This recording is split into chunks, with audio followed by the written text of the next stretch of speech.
over on Skype's end. It's been acting weird this week. Must be the yearly high weirdness that Skype tends to go through. We seem to have this problem about between now and like July. Seems to be an issue for Skype, and I don't know why.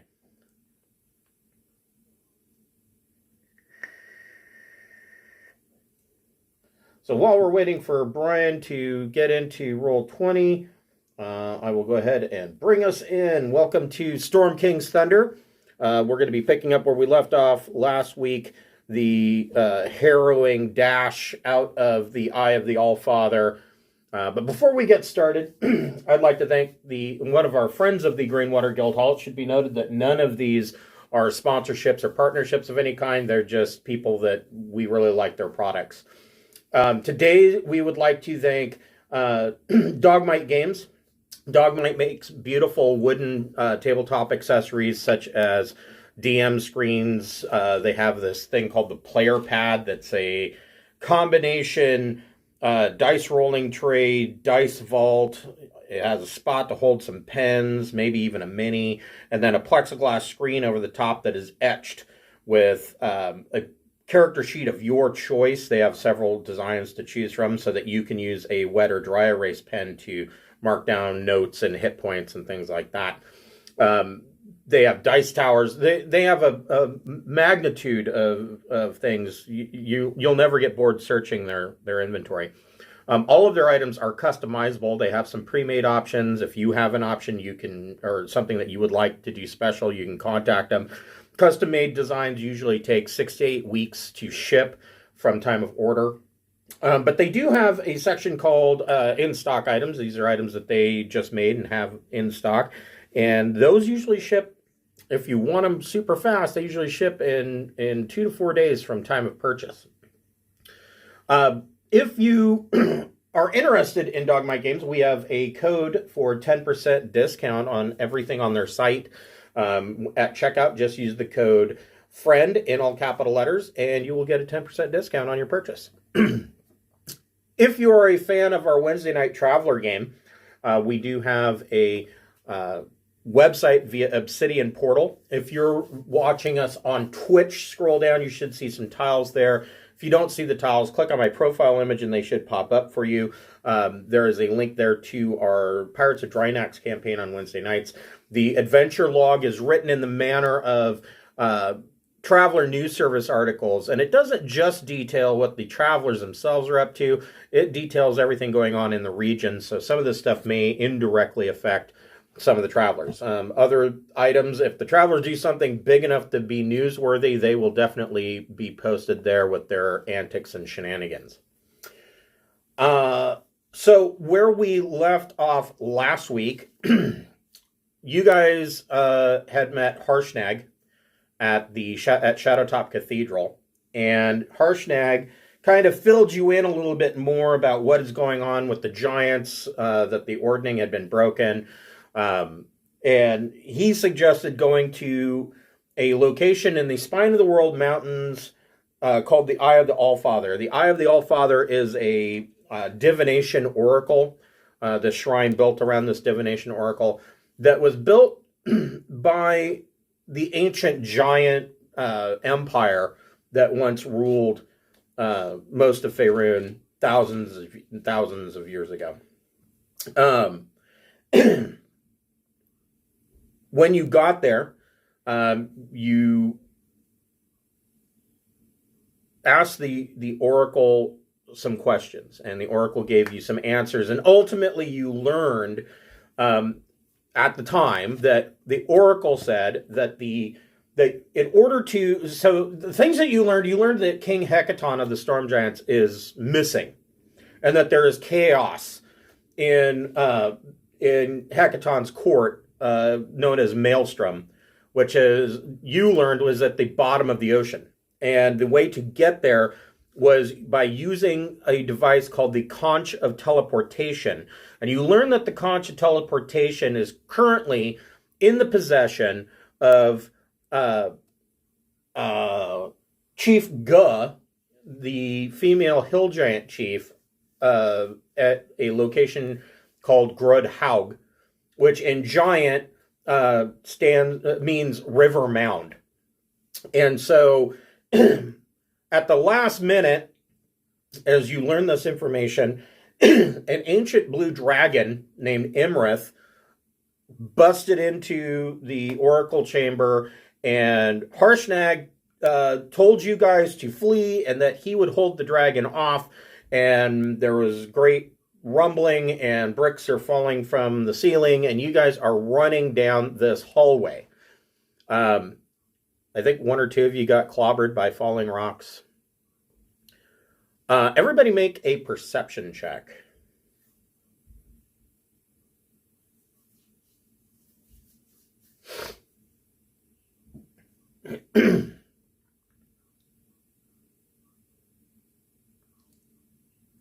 I got 12.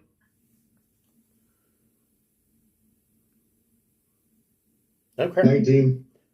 Okay. Steve has a concussion. He got 7. What did Clitaris get?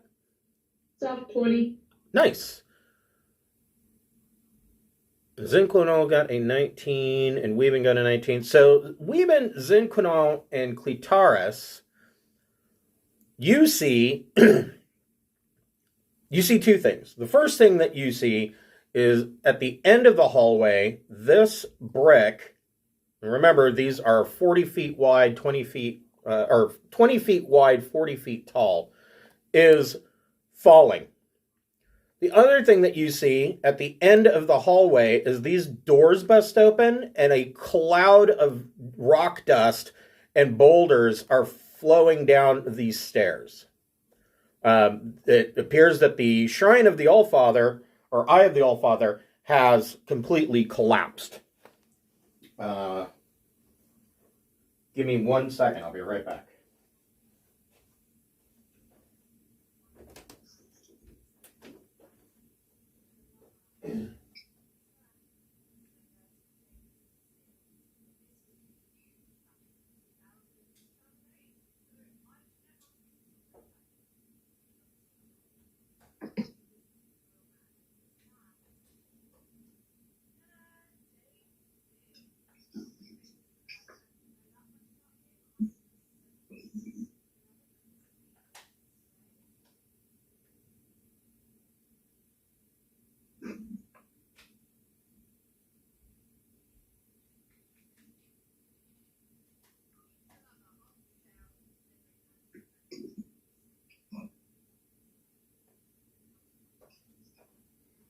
Okay, sorry about that. I forgot to swap my batteries.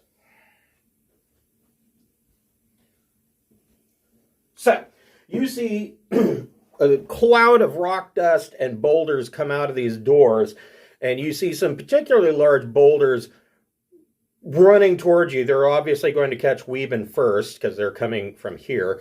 And this is dropping. Everybody can move up to their dash. Obviously, you want to move to the west to get out of here. And these are still 20-foot squares? I think we changed it. Let's see here. Okay, we're back to regular squares now? Yes, we are. The 20-foot square, I get why they did it, because these rooms are super big, but it screws with movement way too much to increase the movement size.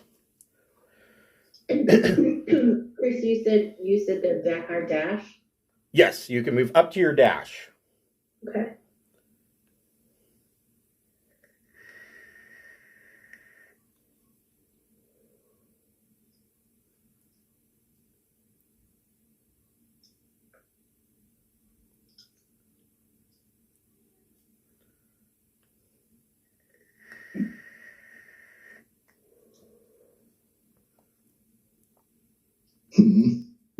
Anyone want to grab Weeben on the way out? I will, since I'm following, I will grab Weeben, doing my flying thing. Okay. Because Weeben's small. I can carry him while still flying. I don't carry much. Okay, so Saved by a devil or a paladin? Good luck. We could just play hot potato with them, throw them back and forth. Steve the Devil, make a dexterity saving throw. So you guys are seals and I'm the orca. Or you guys are orca and I'm seal. Yep. Good luck. Ooh, nice. 21 on deck save. Nice. So you pull Weeben out just as this 40-foot tall, 20-foot wide slab slams down right where Weeben used to be, and you drag him out. And as you guys come out of the Eye of the Allfather, you can still hear rumbling, and when you look back at the mountainside, every once in a while you see an explosion of rock and a lightning bolt come flying out of the mountainside. Evidently there's a terrible battle going on in there, but you look up and you see this weird contraption hanging in the air. It looks like somebody had taken a boat and attached ski sleds to it, and it's floating in the air, hanging from a large balloon. It says it's slowly drifting closer. It looks like a small ship with sleigh runners held aloft by a giant red balloon. Poking their heads over the side of the railing of this flying ship, you see these guys might be familiar to the players, not to your characters though. You see some people wearing black leather armor with purple cloaks, and they throw down a couple of rope ladders and are motioning to you to climb up.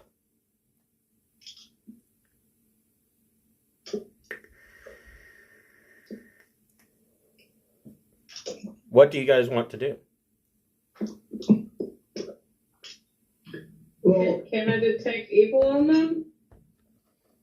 Or are they too far for that? No, you can detect evil, and you definitely do detect evil from them. well, But do we have that much of a choice if everything's collapsed? Like, Yeah, you are now out into like snow and ice and wind and yeah. okay. well, Steve will set weave him down and hold out his hand and kind of gesture toward it like he's motioning for a tip.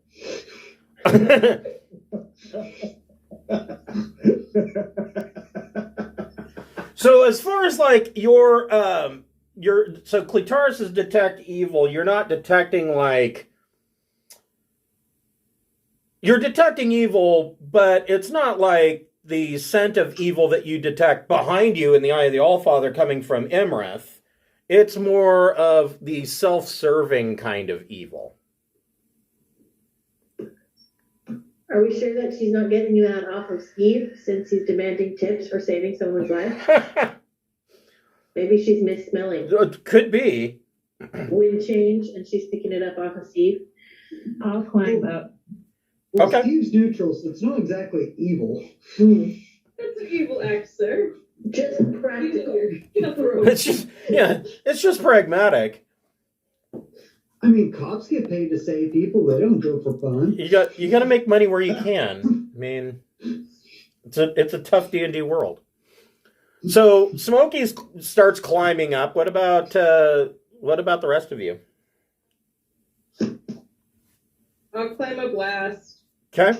Yeah, if Smokey's going, I guess we're all going. Okay. So you climb up and you see that there are a number of Cult of the Dragon cultists on the deck of this ship. They are named Delsophine, who is their leader, Nizroth, Brassic, Laz, Oriscus, Perella, Tralt, and Zalthia. And Delsophine comes to you and she says, We come to you on behalf of Clouth, the great dragon of the north. Clouth offers you this vessel and our services as a gift, so that you may cross his vast domain while avoiding the many perils of the land below. War against the giants is inevitable, but the great dragon commands you forge ahead and face your destiny. The ordering of giants is broken, and they are not united. Slay their leaders, and you may yet prevail. If you succeed in quelling this giant threat, Clouth bids you come to his hidden vale in the in the Spine of the World Mountains so that he can reward your bravery. And they all kind of do a fist to the chest salute and bow to you. I like So, Not many people bow to Smokey. yeah, Smokey's already impressed.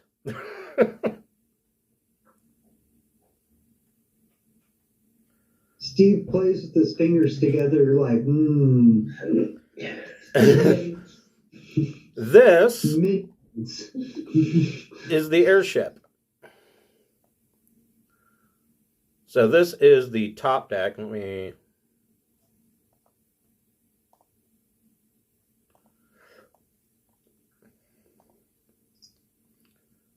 And I like it. so to describe your new airship, which is crewed by these cultists. So the cultists, have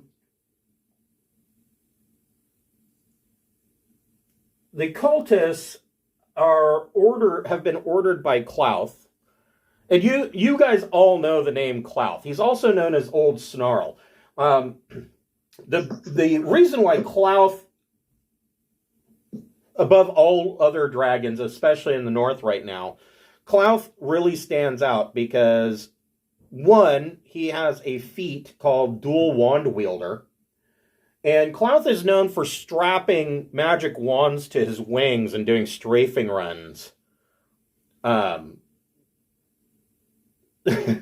So he can fire off lightning bolts and fireballs and use his breath weapon. And the other thing Clouth is known for is that you've heard rumors that there is a magical veil high in the Spine of the World Mountains that is warm to the point of almost being not necessarily tropical, but like warm to the point where there's no snow and wind, and it's just this hidden valley where he makes one of his primary lairs.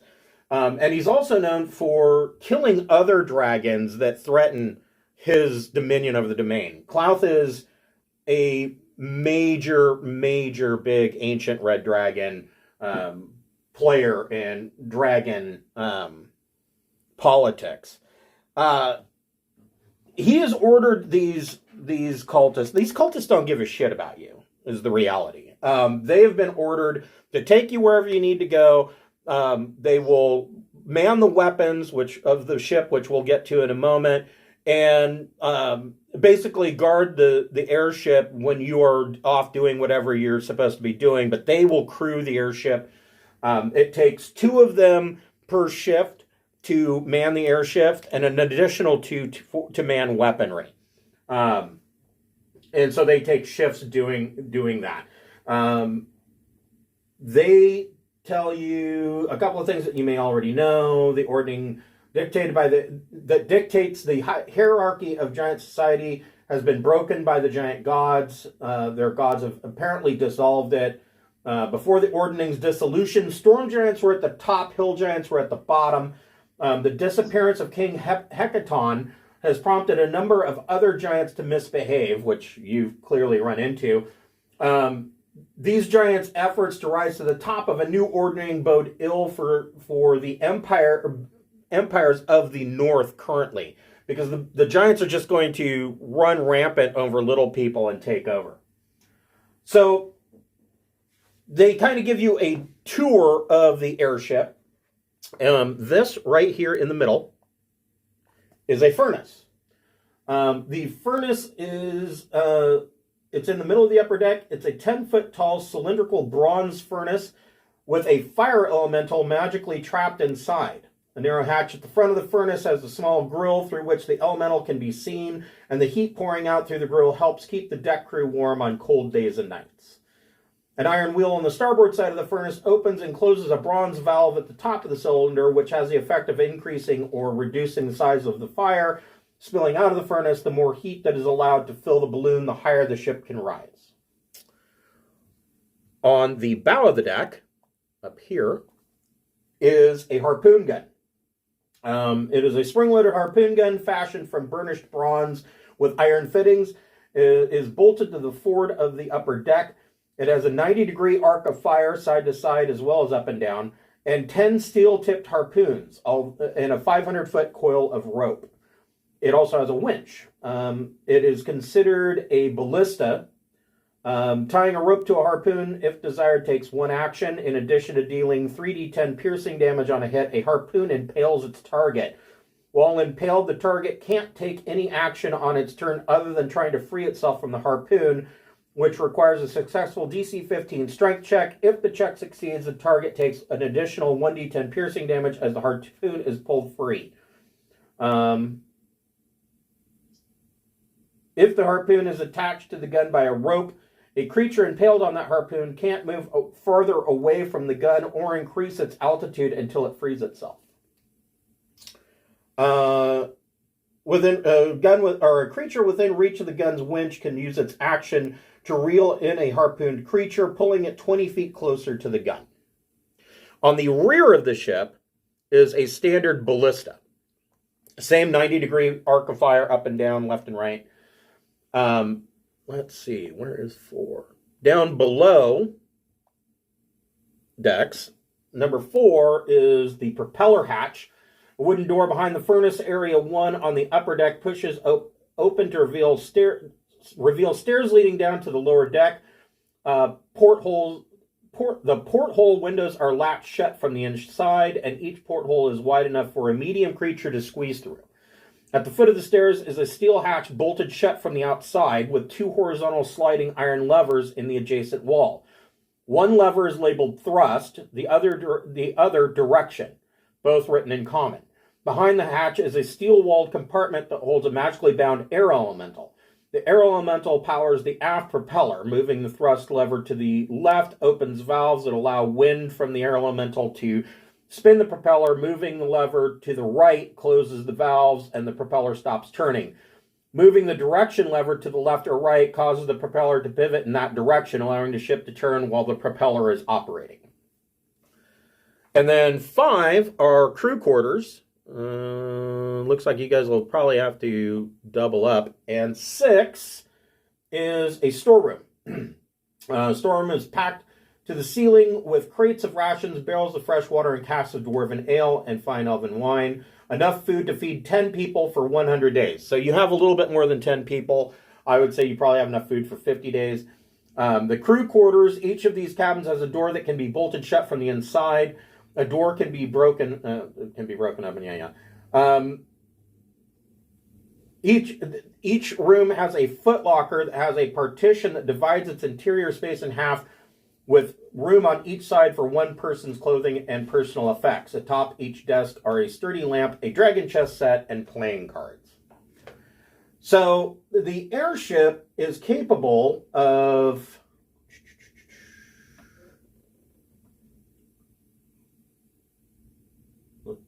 I'm trying to figure out what its speed is.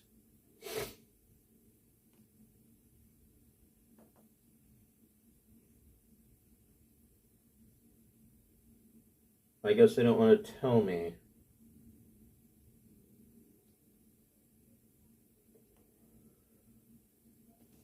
That's interesting.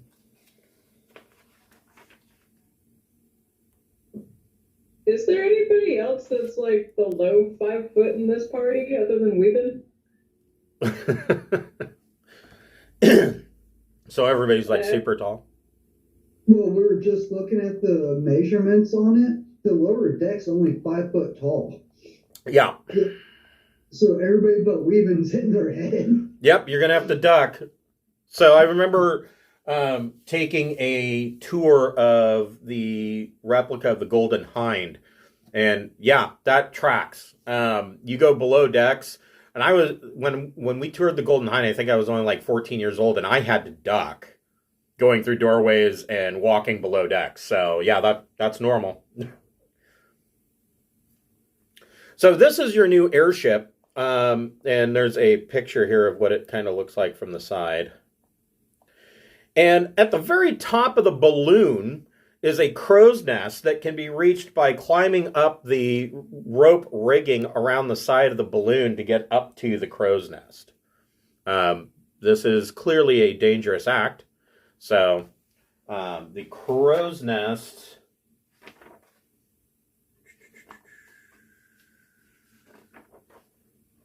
Let's see here.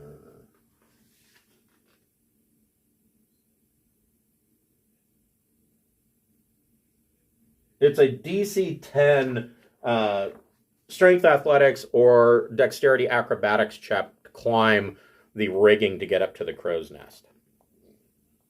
So, Delphine asks you, the ship is at your command. Where would you like to go?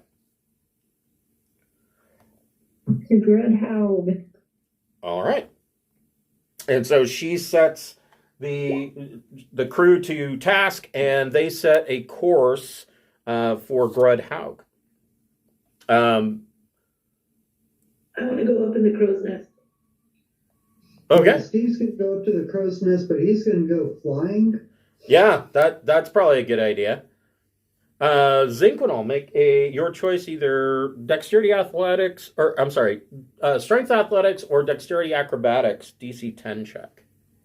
I got a 12. Okay, so Steve and Zinquinol are up in the crow's nest. Excuse me. Both of you make perception checks.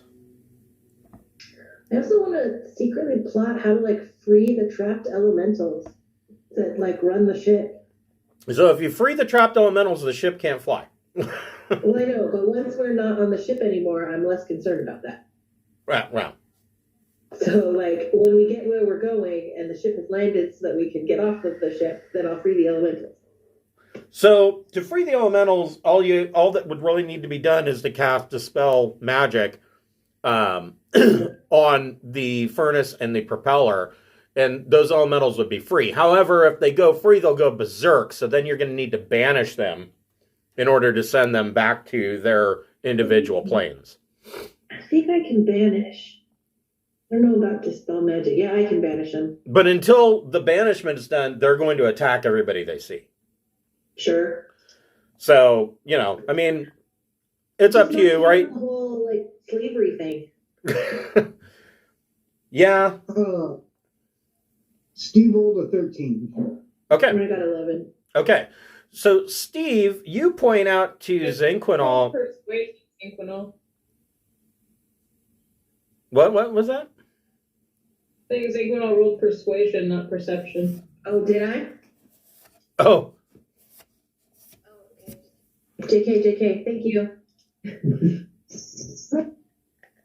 didn't mean to. So, Steve, I'm just sun tanning. I'm just hanging out up there. you point out to Zinquinol on the second day of your journey.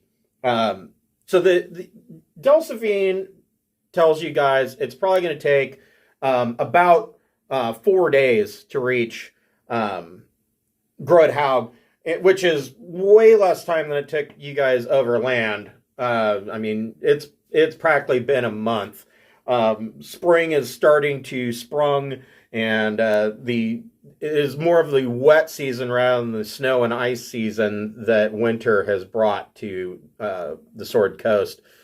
But Steve points out to Zinquinol at one point, as you break through a cloud layer, you can see numerous areas like villages and farmsteads that have been assaulted, and you can tell that they've been assaulted because of large black plumes of smoke from fires, specifically fire damage. And you can see that there are refugee caravans moving on the roads, trying to get to larger cities. Many people have been displaced by whatever is going on.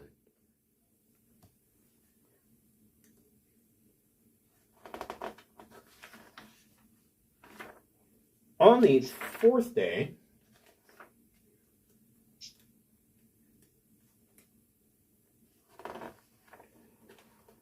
assuming that I get my fingers to work. There we go. Don't you just hate when your fingers don't work? Yeah. Need new fingers. On the fourth day, all of you can see this from the airship. This is what Grudd Haug looks like. And you find that Grudd Haug is essentially started out as what looks like a giant beaver dam that's damming up the Desserin River. Then on top of the dam, a large steading has been built. A steading being a giant lair has been built on top of this beaver dam. And you can see that part of this dam that has been built is actually like partially part of the cliffside has been dug into. So there are numerous caves at the base, and then there's a trail going directly up to the steading itself as the main entrance. Go. Now, the question, Delphine wants to know if you want them to set the airship right down, or if you want them to land like a mile back so that you can try to approach Grudd Haug stealthily. Because there is, if you look at that picture, there is a watchtower on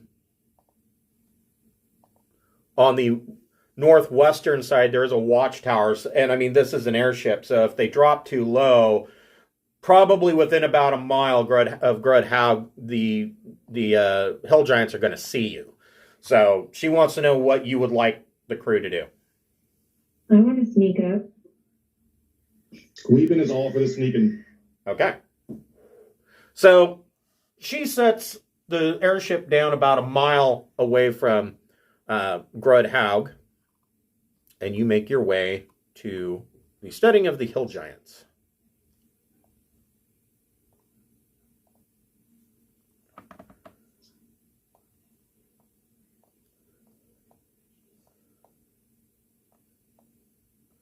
We are all the way over to the right as you make your approach. So you can look over this map, decide how you want to do that, or how you want to make your approach. Let's see here. I can give you a description here. A muddy trail leads up to a 40-foot wide open doorway, parked outside of which, right here, is a 30-foot diameter boulder. North of the boulder is a 60-foot tall outcropping of rock with a flat top, lopped off peak. You can climb up to the outcropping if you'd like. So you notice around this boulder, like here and here, there are signs in the mud that this boulder has been rolled, and the Giants are using it to block off that entrance. But you also note the boulder isn't quite as big as the entrance. So medium and smaller creatures can actually squeeze either side if this boulder were to be rolled into place. Larger creatures would have to make a dex, acrobatics or athletics check to try and squeeze through, but it's not really stopping small people. I say we wait like here for it to get dark, for them to roll the boulder in place and then break in. That's my vote. So you get so sneaky. I like it. So you want to wait here and see if they roll the boulder into place? Yeah, I figure they do it at nighttime, and then it might be easier to sneak around then. Okay. But if anybody else has any other ideas, I want to hear them too.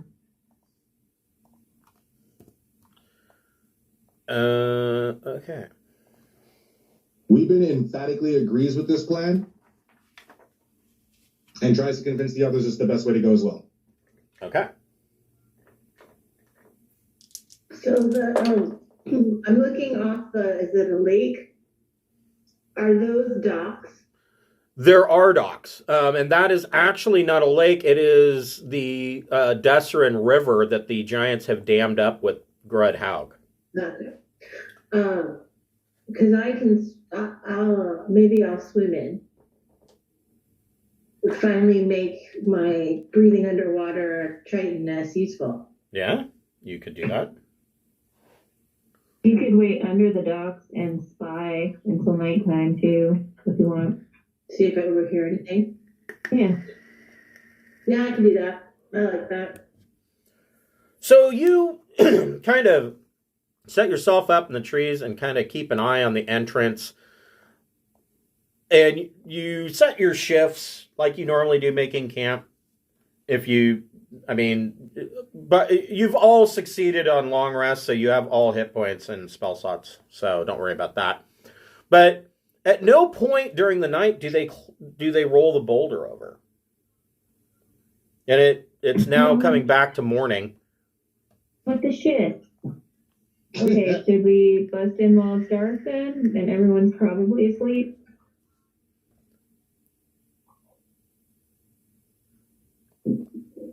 I guess so. I want to do a recon. Okay. So All right. you guys can move. Well, I'll just move you closer. Underwater breather, go recon. Recon underwater breather person. Steve's just gonna follow the party and smoke on his special pipe. I'm gonna give away your position. So Zinquinal, you So says the 400 paladin in shiny, heavy, clankety armor. Yeah, I'm the one giving away the position. right.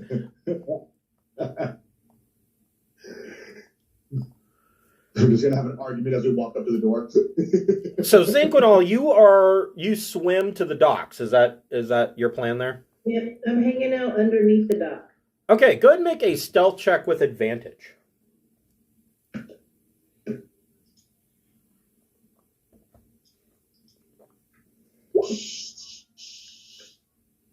$19. Okay.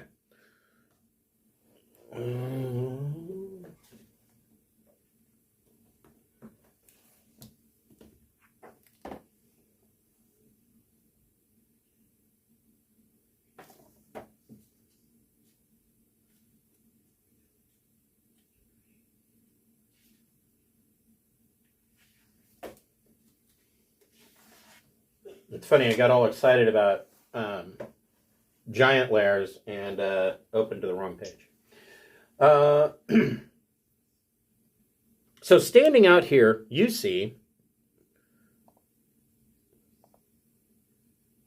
this guy standing on the dock, and it is a hobgoblin. And he has a big fishing pole, and he casts into the water. It is difficult to hear anything because of the rushing of the water flowing over this dam over here. But he does not see you. Cool. And you can see, so sticking your head up out of the water and peeking up over the dock, you see that here and here, there are entrances that are covered by hides that have been stitched together, heavy leather hides that have been stitched together and nailed to the walls and ceiling at the top. And they just kind of drape over in the manner of doors. And these doorways are huge. They are ceilings here interiors are 30-foot high ceilings, 20-foot high passages, and doorways connecting them. These curtains are held in place by iron spikes. The hide is thick enough that it will intercept arrows and crossbow bolts. Let me see. Make a perception check. I shall. I have a quick question. Uh-huh. Do the fish have any insights to offer? Hmm. Who've been like watching the things develop and the river got dammed? Do they have anything to tell me? I'm going full Aquaman for a hot minute. So, yes, they do. The first thing that they tell you is that Grudd Haug was not constructed by hill giants. It was constructed by goblin and hobgoblin engineers. Okay. The other thing that they tell you is the fish, especially the salmon, are pissed off because the dam is preventing them from returning to the sea. Right. Nobody's getting laid. Okay.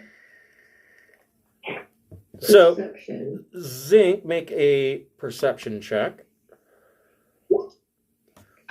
Soft 20. So, also from your position, peeking up at the docks, you can see the corner of this tower. And you see just enough to see that the top of the tower, there is a large 20-foot diameter bronze gong that is suspended by ropes. And guarding this tower are 4 hobgoblins that are keeping a watch out. They don't have a really great view of the entrance, but they would have been able to see the airship coming and sound the gong, which you're imagining that gong is big enough that it would wake up most of, or alert most of Grudd Haug. Okay. So I'm going to swim back to the party. Okay. And share all of that information. Okay. That they know we're coming, and that's probably why they didn't bother rolling the rock. They probably want us to come in.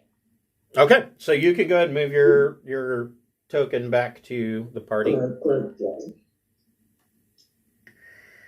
Glug, glug, glug, glug. Glug, glug, glug, glug.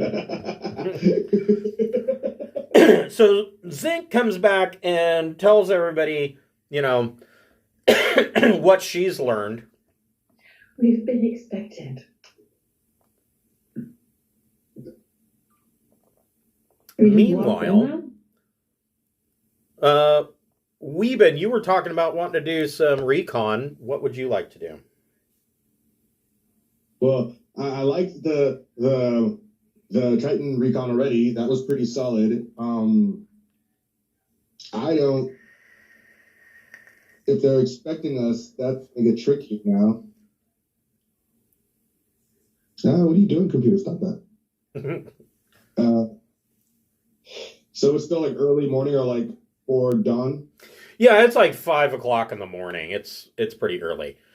Okay, well, I will use my small size to maybe like sneak up and see if I can peek around one of these curtains. Okay, go ahead and move to where you would like to be. And you'll want to make a stealth check. I will stealth check back here first, I guess. Okay. Just to make sure. Stealthing the whole way over here. Okay.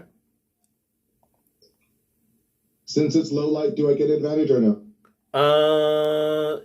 You get advantage on your stealth check, yes. But not because it's low light. Oh. I'll tell you in a moment. Okay. Well, my dice still like to do twos, but I got a 19 plus a 29. Okay. So... And here, I will now move forward with my stealthiness now that I'm not gonna stealth over like here and look behind this curtain. What the shit? Where'd he come from? So, the first, yeah, maybe you don't want to. The first thing that you see is a hill giant that is sitting on a couple of large crates, and he's kind of using them as a stool. And he's so heavy, the crates are actually, the wood's buckling and cracking underneath his weight. And he's sitting there kind of sobbing and talking to himself in giant. Oh. The most that you can make out is that his name is Hruck. And he's talking to himself in the third person. Now, Hruck, you recognize the name Hruck because the hill giant Moog that was in the old tower said that Chief Guh took her husband, and her husband was named Hruck. Hey. Okay. That could work to our advantage. Is there? And he is completely unaware of you. Okay. I am totally taking that back to the party and be like, yo, you'll never guess who's here. I'm not the convincing person, so I'm not going to try and do that part. I'm going to let somebody else in our party who's got a bit more convincingness. Or maybe, I mean, I'm small. I don't know if that would be helpful or not helpful, but I'm going to tell them first. You also, from this location, you also hear some rather deep snoring coming from the southern curtain. And it sounds like multiple people. All right. I tell that to the party as well. Like, yo, some people sleeping, but you'll never believe it. Remember that husband that got stolen by the other one? And we were like, oh, that sucks for you. Be our friend for a little while, and it worked out. He's here. So what do you guys want to do? I guess I should go take a listen because I understand giant at least. Okay. Go ahead and make a stealth check, and you can make it with advantage.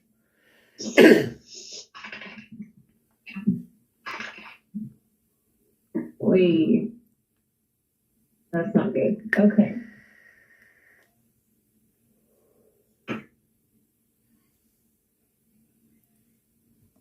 Eight. Damn. 8 with advantage? Yeah, I rolled a 1 and a 2. Wow. So where do you Everybody roll for initiative. where do you want to move to?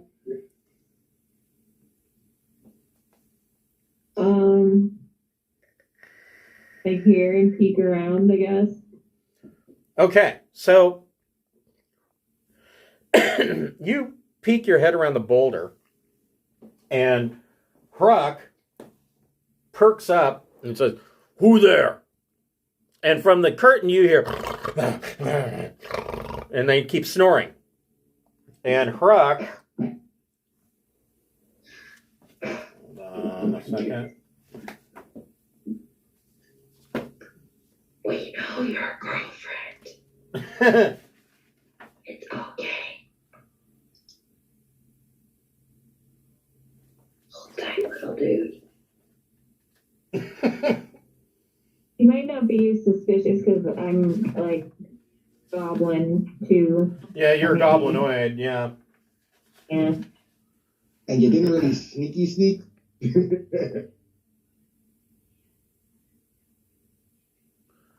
Hruck comes to here, and he doesn't yell, but he says, "Who there?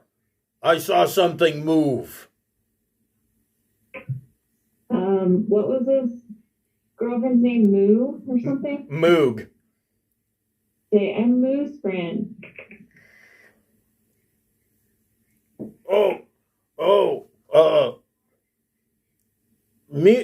Me still love Moog, not do nothing wrong. And Moog misses you. And can I draw a map or something? I don't know how to get them back to each other. Go ahead and make a persuasion check with advantage. All right. Much better. Good. 19. Nice. So Hruck kind of just plops down on the ground like a whiny toddler and just starts sobbing. Says, "Me still love Moog, but I'm scared to leave Chief Guh. She very mean to me. She'd take me away from my wife, and now I'm stuck here." Can anything defeat Guh? Guh too big and too powerful. I can't fight her. You Does, have does anyone else sad like you? Does anyone else miss their old wives? No, most think they're going to become powerful giants now that deal with fire giants is done. Ooh, what deal with fire giants? Duke Zalto came 2 days ago and took major item from Chief Guh and said that she would be his new wife and that she's going to be up in the ordning. Was it a conch? The big shell. Okay, yeah, all right.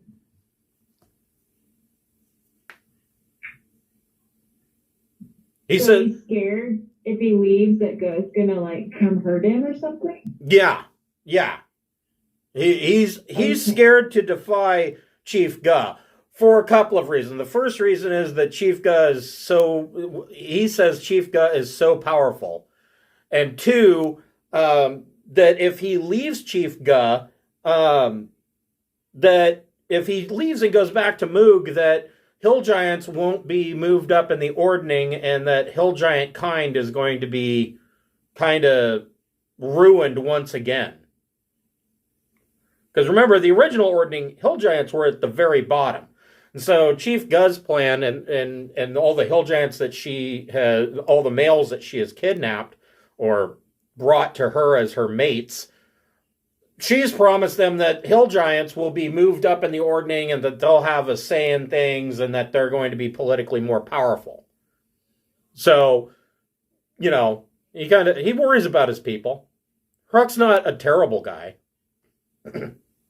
So I will tell him that I'm going to go ask some of my tiny friends if they have any ideas about what to do. That I'll meet him back here in a little while. He says, Hruck, go with you? Sure, you can come with me. Okay. So he stands up and he waddles out and he's standing here before the rest of you with Smokey, and he's got his great club in his left hand, and he kind of holds up this giant hand and twiddles his fingers. Hello, little folk. Damn, that's a huge bitch.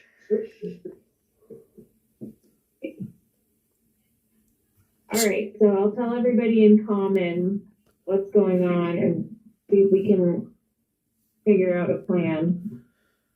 So to paraphrase, what Hruck told you is that 2 days ago, while you were in flight, fire giants came and made a deal with Chief Guh and left with the conch. But the deal was that Chief Guh and the hill giants are going to be raised up kind of in this conglomerate plan with fire giants. And Hruck tells you the fire giant that came was named Duke Zalto. And that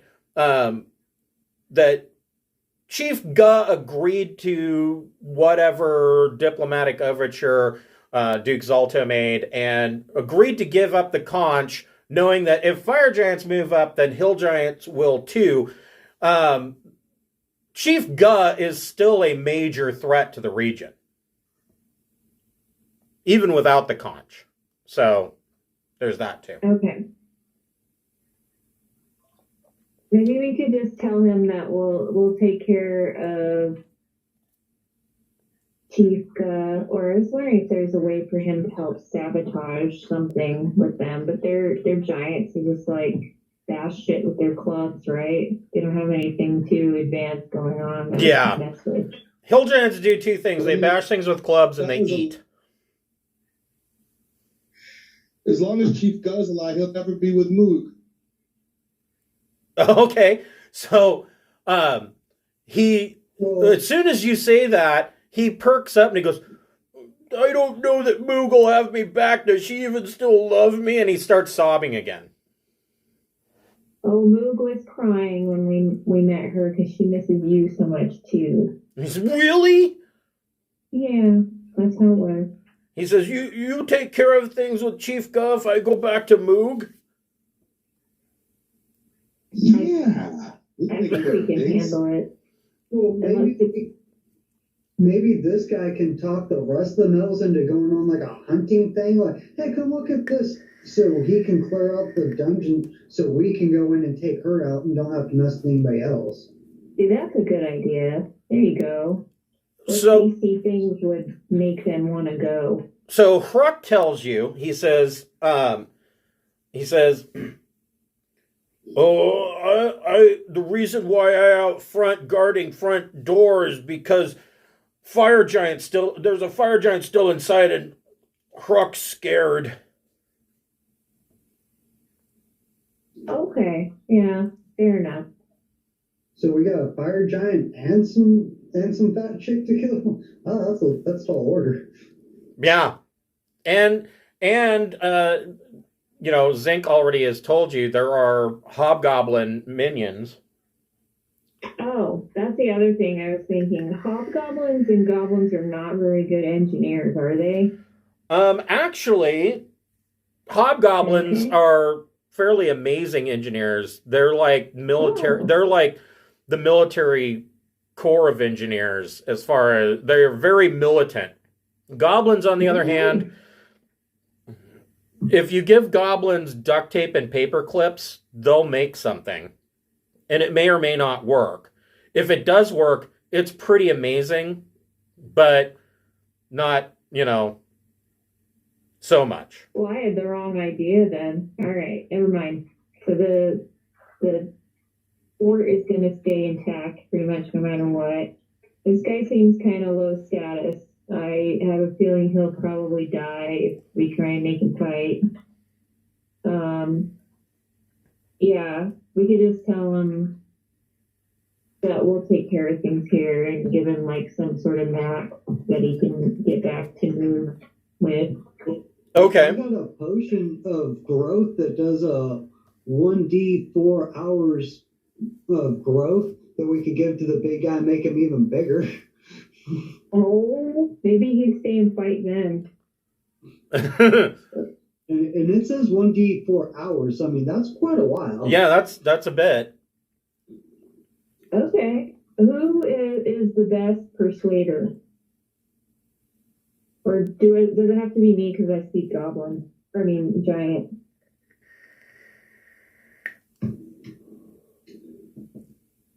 Well, I got some persuasion. I got 6 persuasion.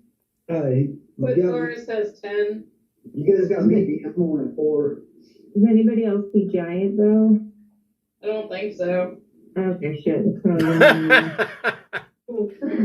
Well, they could give the help action and tell you what to say. That's true. Oh, that's true. Okay.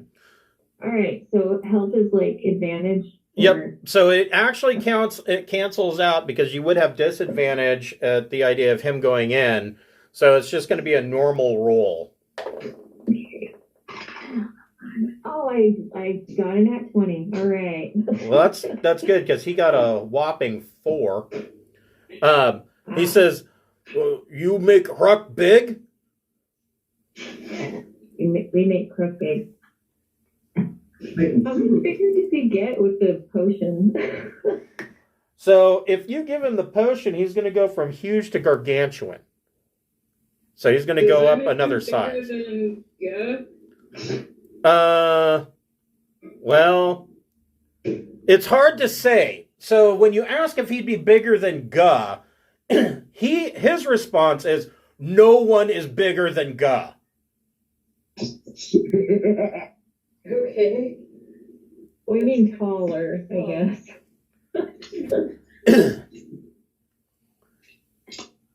So like I said, he says no one is bigger than Guh, and you could say, well, is Guh bigger than you are now? And he says yes, and you say, well, if we give you this potion and you're as big as a ancient red dragon, and he says Guh's still bigger. I want to see Guh. About that time, from inside the Grudd Haug, you hear, Chief, awake! Bring food! Need breakfast! Bring halflings! We've been hides.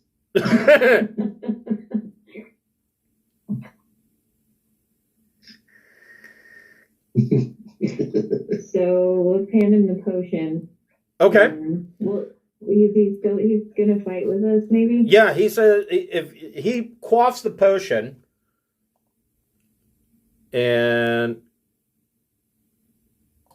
gets like that. And, yeah, there you go. And says, Rook, help little folk, and then go back to wife. That's right. That's the plan. And he drops his great club, since it's now too small, goes over and rips a tree out of the ground, and is going to use that as his great club.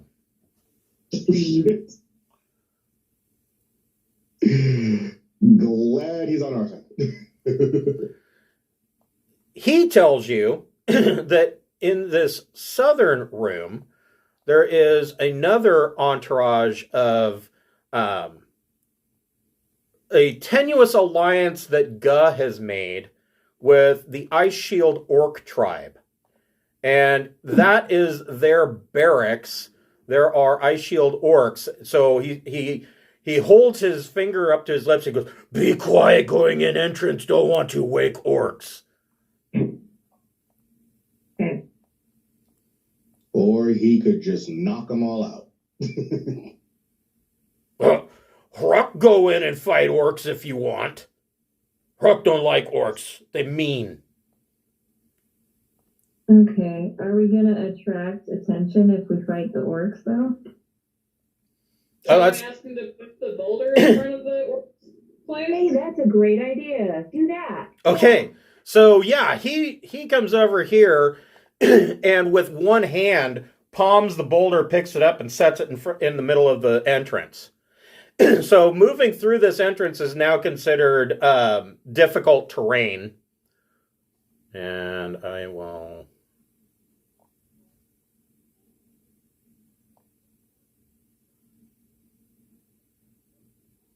Would like the boulder fit here? Yeah, I think we were trying to put it Oh. there. Yeah, that's what I was talking about.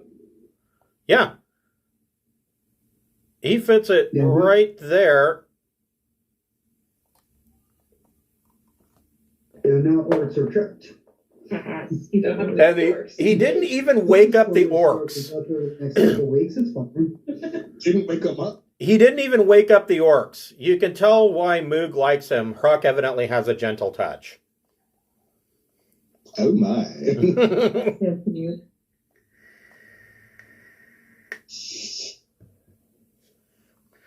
Will he lead us to Guh? He tells you that to meet Guh, you just go through the curtain. All right, Weebin wants to peek through the curtain. Okay. We just rush in there. Okay. Make a stealth check. The rest of you can move up. Damn, 14. Okay. That's still good enough. Hold on Thank here. goodness.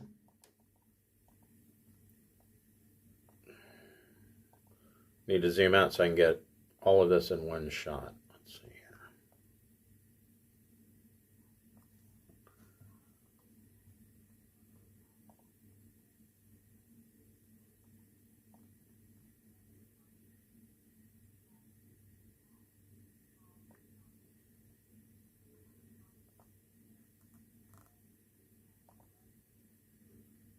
Oh, shit.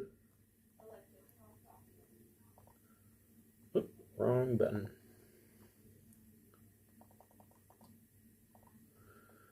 So you peek through around the curtain.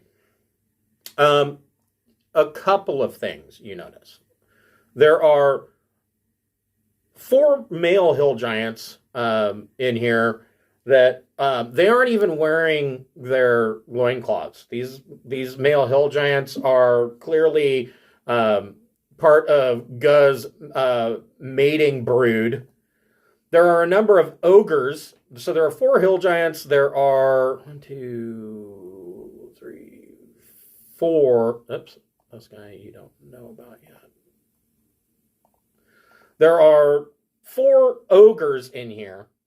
And around the room, there is a raised platform, and it actually goes over the doorway leading out of here to the west. And there is a wooden lashed together ladder that leads up to this doorway. There are goblins that are on the raised platforms.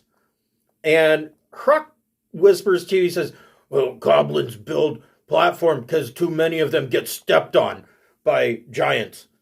In the middle of the room, you see a fire giant that is standing there, trying to have a conversation in giant, a low, quiet conversation with Chief Guh. And then the obvious thing that takes up most of the room is Chief Guh. And Chief Guh is sitting on a partially collapsed wagon. The axles are clearly bending and cracked and broke. The wheels are canted inward. Where did she go? There she is. And Chief Guh, here, is wearing, as a hat, she's wearing a little well that she lifted up out of somebody's yard. She's attractive. Chief Guh is so large that she can no longer move. You're estimating that she, just sitting on that cart, she looks like she probably weighs around 20,000 pounds. It's like Fat Bastard's ugly sister. Right. Doctor Now, help. And I'm dead sexy. She reaches over and picks up a roasted halfling and starts eating this halfling. And around the room, these tables in the room are just, the whole place, you guys can smell it even on the other side of the curtain, but Weeben, because he moved the curtain to the side and is peeking, gets a really good whiff. It just reeks in here. The floor is like a tamped down mud that is covered in bones and refuse. The tables have like piles, like where grease has just been swiped off the table into a pile, and gnawed bones all over. Yeah. What are these things? These, in the middle of the room, you see 2 20-foot diameter holes in the floor that are crosshatched with timbers. And a terrible reek. You think that a lot of the smell is coming from these holes. And you can hear squealing like pigs. Ew. Oh, shit. Exactly.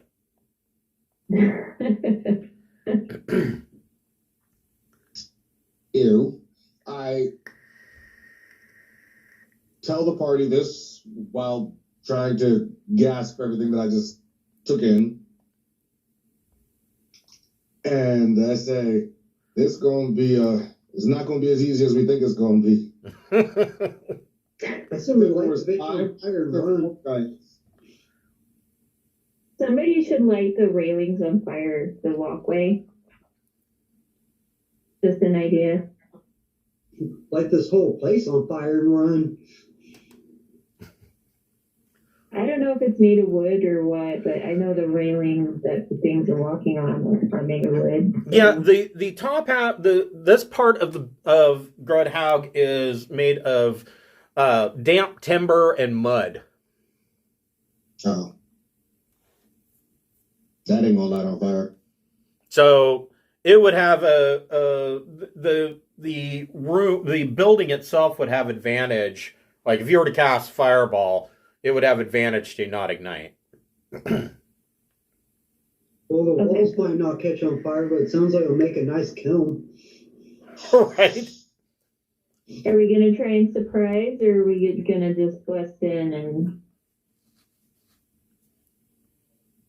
start kicking ass, because we could have our friend take Weeben in his hand. Be like, I brought a halfling for you. That's actually a really And good then I could idea. just shoot him. Yeah.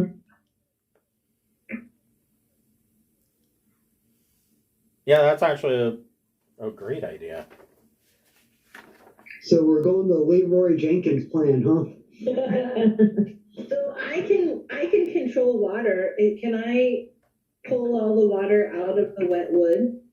And bathe some of these people because they're gross. I agree. You technically could do If that. I can desiccate the wood, then it could be caught on fire. Oh. Well, with the water next to us, if you can control a lot of water, you might be able to just use it, bust through the mud wall and just knock them all around. Well, I was thinking I would do that too. But Nice. this way, I mean, it'd be nice to get rid of the goblins that are up above first and then flood the place. Mhm. And then say, attack my fish friends. Get him, Flounder, get him. We can have the giant kind of take me in as a distraction thing while you're doing that stuff to the wood so they're not noticing it. And then if we can get that stuff on fire, we could retreat and then flood. Good try. We're probably just gonna end up in a big fight, which is okay. I'm down. Yeah, I'm ready. Leroy Jenkins, I'm just thinking. If there's any way to make any of these giants fall down these holes, though, like, go for that. That would probably be awesome. He's big enough to at least throw one of them, right? Weeben, make a perception check. Perception is 21. So, spying Chief Guh, you specifically see that on the bottom of this large flatbed cart that she's sitting on, you can see that the axles are like at their limit. They are literally bowed, and you can see that they are cracking and splintering. You think if you were to hit one of those axles, you might be able to break the axle and cause the whole thing to tip, causing 20,000-pound Guh to roll out. Okay. Weeben. All right, Weeben's gonna, like with an arrow or like hit it. So specifically, let's see here. Like how much accuracy are we talking here?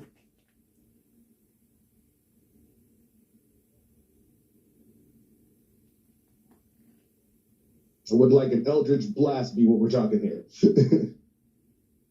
Hitting the axle just right requires a successful melee or ranged attack against armor class 15 that deals 7 or more damage. And you think that that will break the axle. Okay. I tell the party, if we can just get one good shot on that thing, I bet the Guh's gonna go tumbling. Mm. And I do 7 or more damage, not easily. Like, my short bow's like 9 damage at best. Can Steve reach it with an Eldritch? He could if he went up to where Weeben's standing. He's got, I believe, direct line of sight from this You crack. guys, I still Yeah. got the wand of lightning. That would definitely do it.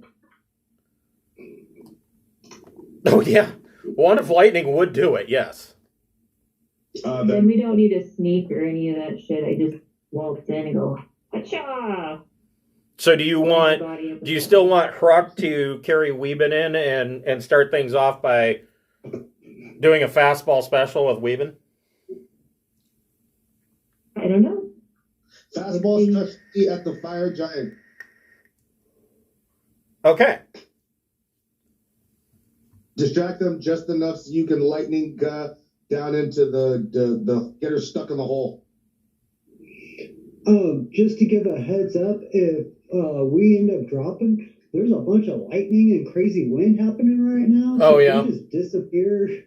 Yeah, we'll know what happened.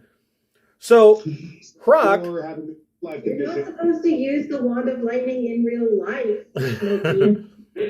You For a very good. game. Croc comes over and he reaches down and he with his finger and his thumb picks Weeben up by like the scruff of his jacket and steps through the curtain and and he yells out, he goes, Croc got a halfling, and then he holds Weeben up and looks at Weeben and he says, what was I supposed to say? Good job. Put me down.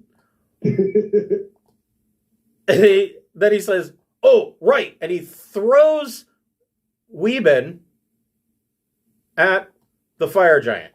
Let's see how close Croc actually gets. Well, he's got a +8, so.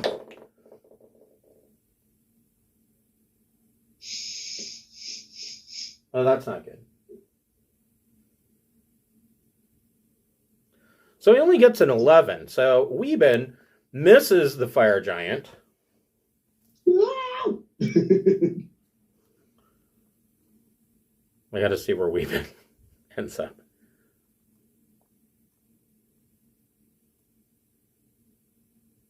Oh, shit. Croc misses the fire giant, and Weeben you take 4 points of bludgeoning damage because you hit this back wall and land and you're prone in a crumple at the top on this platform. Oof. Right in front of a goblin. The goblin's looking at you like, what the fuck? Where did you come from? And then... And then... No, and then... Do I get to step through and use the lightning wand, or do I have to roll initiative first? We're going to roll a niche first. Actually, well, we'll roll a niche first, yeah. Hold on here. Oh, okay. I still might be right. Let's see. Mark for a masterful destruction. Smokey, what did you get for your initiative? 21. 21. Okay. Because if that's not enough for you to go first, I can give you a vigilant blessing, and you can roll again with so that it's with advantage. But that's probably enough. 21 is probably enough. That's pretty good. At least for Weeben to not get eaten.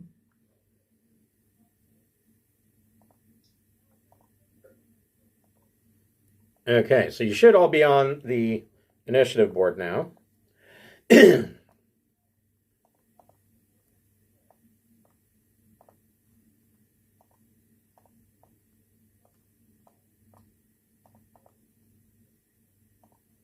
I suppose since he missed, they're thinking that maybe he was just trying to throw the food right to Guh. Possibly. Hold on.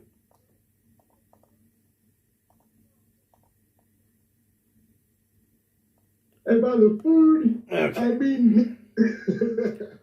So, Croc.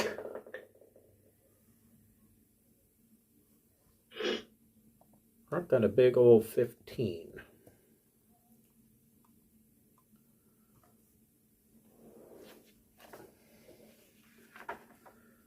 Hold on, I need to find goblins.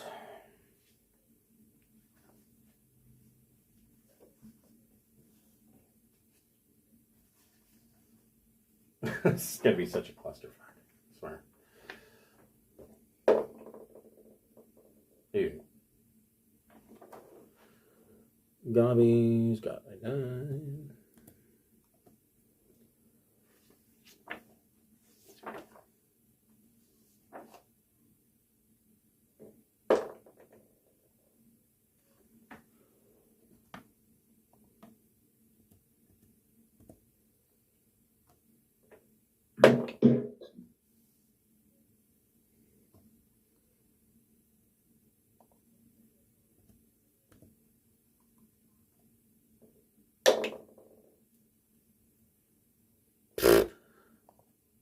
The biggest guy in here only got a 2.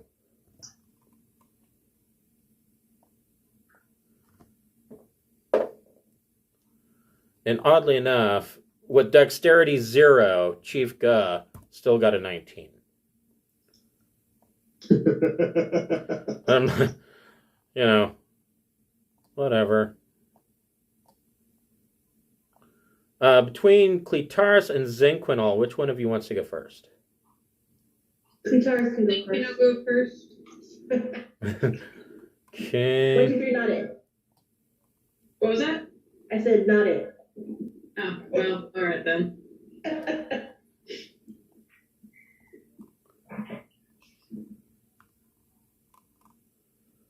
Okay. So, Smokey, you get a surprise turn. What would you like to do?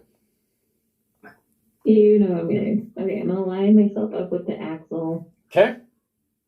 and wand of lightning. Okay.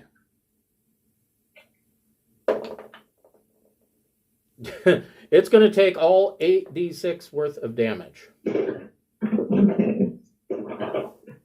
I'll just use the dice one.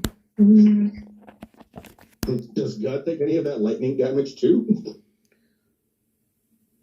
Yeah, probably. Hold on here. Sitting on a wet, damp cart. I guess wet, damp is kind of redundant, but Chief Guh. Yeah, Chief Guh's going to take all 8d6 as well. oh, shit.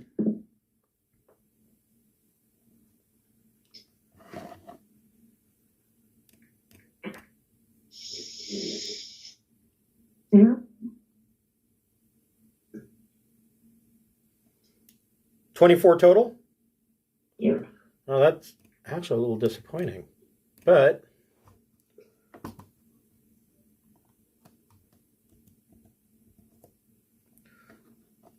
so a couple of things happen. So this lightning bolt goes off. So first of all, Hurrah comes in and throws Weeben and misses. And everybody in the room is kind of staring at Hruck. And this goblin up here is staring at Weeben, who is now sitting in front of him. The lightning bolt goes off, and there's like, everybody in the room kind of like, well, you know, what is that? And there's a blue-white flash streaks across the room, hitting the cart and Chief Guh. The axle is completely disintegrated, and the cart tumbles. When that happens, Chief Guh rolls over this hole, and the timbers break, and she falls down below. Hold on here. Lots of squealing. Everything that was squealing gets smushed. And I say, I am your queen now. Yeah, you can. Hold on here. But try and stay humble. And she takes an additional 3d6 bludgeoning damage from the fall, because it's a 30-foot drop, for an additional 16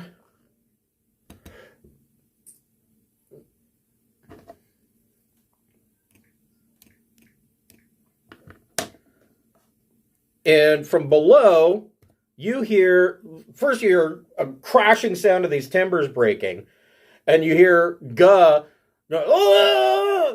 And you hear the sound of something extremely heavy hitting wet slop, and you hear a couple of death oinks from a couple of pigs.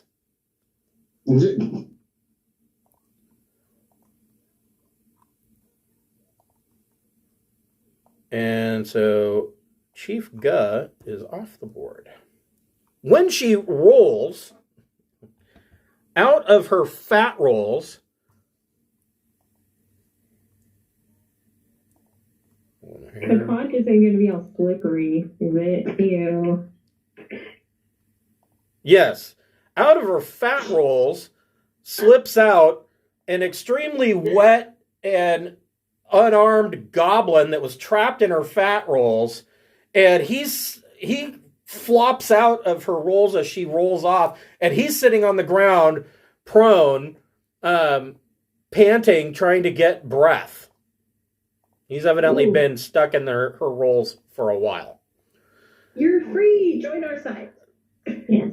So, beginning of round 1, that was the intro, that was the surprise. Smokey, what would you like to do? That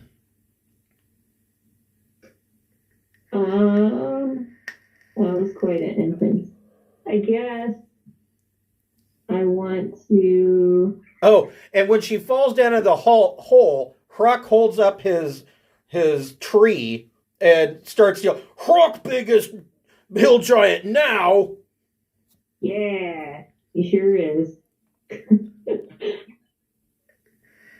I'm going to move here and shoot the goblin that's right next to me with my bow. Next to Weeben? Yeah. Let's me. So you are going to be at disadvantage, but if you roll a 1, you'll hit the fire giant instead. Okay. I rolled disadvantage. Hold on. 14. I am fairly certain that hits a goblin. Yes, it does.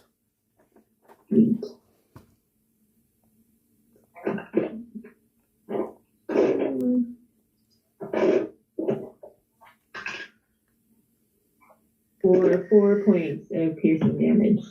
Okay. Oddly enough, this goblin is still standing.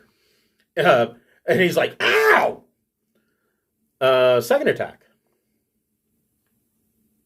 Oh, I'll shoot him again. Okay.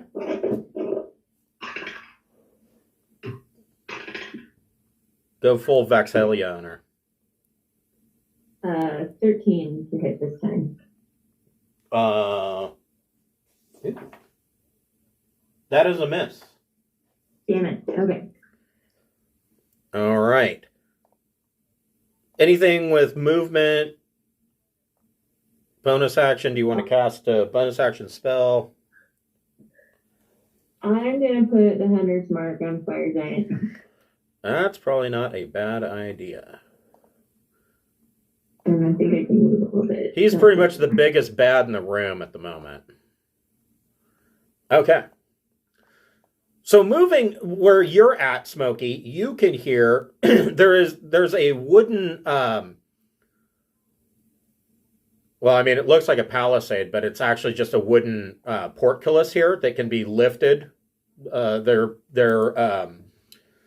wooden timbers that the giants can lift. You'd have a more difficult time doing it. And from inside, you can hear growling and whining of wolves.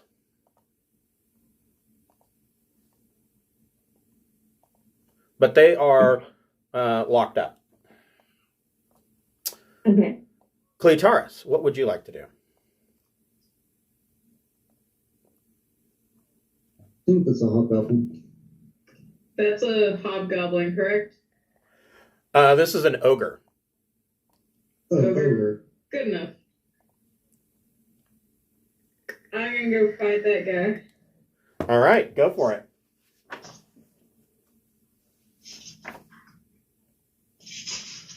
And these guys are like, "Why the fuck you attack us at breakfast?" Just time. I like to do my killing before breakfast. Here, let me give you your daily dose of iron. Does a 15 hit him? It does. Does a 13 hit him? It does. Oh, well, in that case. Okay. So I think with my fancy new rogue level, I also get my sneak attack damage on him? No, because you don't have advantage and you don't have another enemy with... Well, hold on here. I have a thing that says no other creatures within 5 feet, or when an ally's within 5 feet. Yeah, there's no other allies within 5 feet of him, and you don't have advantage, so sneak attack wouldn't apply. I have the fancy footwork thing. I don't Oh, know. fancy footwork. Yes, you do. Then sneak attack does apply. Yeah. Yeah, you pretty much get to apply as long as you're not being surrounded. I like that idea. Okay.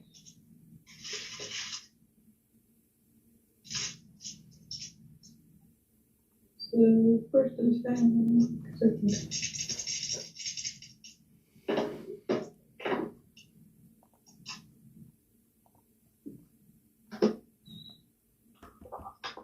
So 15 for the first hit and 5 for the second, for a total of 20. Okay. So you whack this guy. And he's like, "Oh, hey!" Anything with a bonus action or any additional movement? You probably don't want to move. No.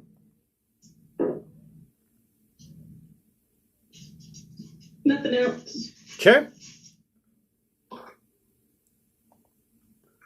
Zinc, what would you like to do? So I would like to control water by redirecting flow. Okay. So you can cause flowing water in the area to move in the direction you choose, even if the water has to flow over obstacles, up walls, or in other unlikely directions. The water moves as you direct it, but once it's beyond the spell's area, it resumes its flow and continues for up to 10 minutes. Okay. So what I want to do, I'm going to attempt to draw. I want to bring the water up and out of the river. Okay. And over the wall and into, so like this way, into the hole. Okay. But I'm wondering how wide a flow I could go. So you redirect the water, and essentially the river level rises, comes up over the wood log jam that they built as their base for this steading, and the water starts flowing into and up over the docks and starts flooding into the steading from the north. Yeah, so I sort of want it to go. Yep, those two big holes are going to be drainage holes for this water. And I want to try and whoosh it through as many people that are unfriendly in the space as possible, since I can direct the flow however I want. Okay, so... Just want to make a little river of enemies into that drainage hole. Okay. So... And hopefully drown Guh while I'm at it. What is your spell save DC? It is not high enough, probably. 15.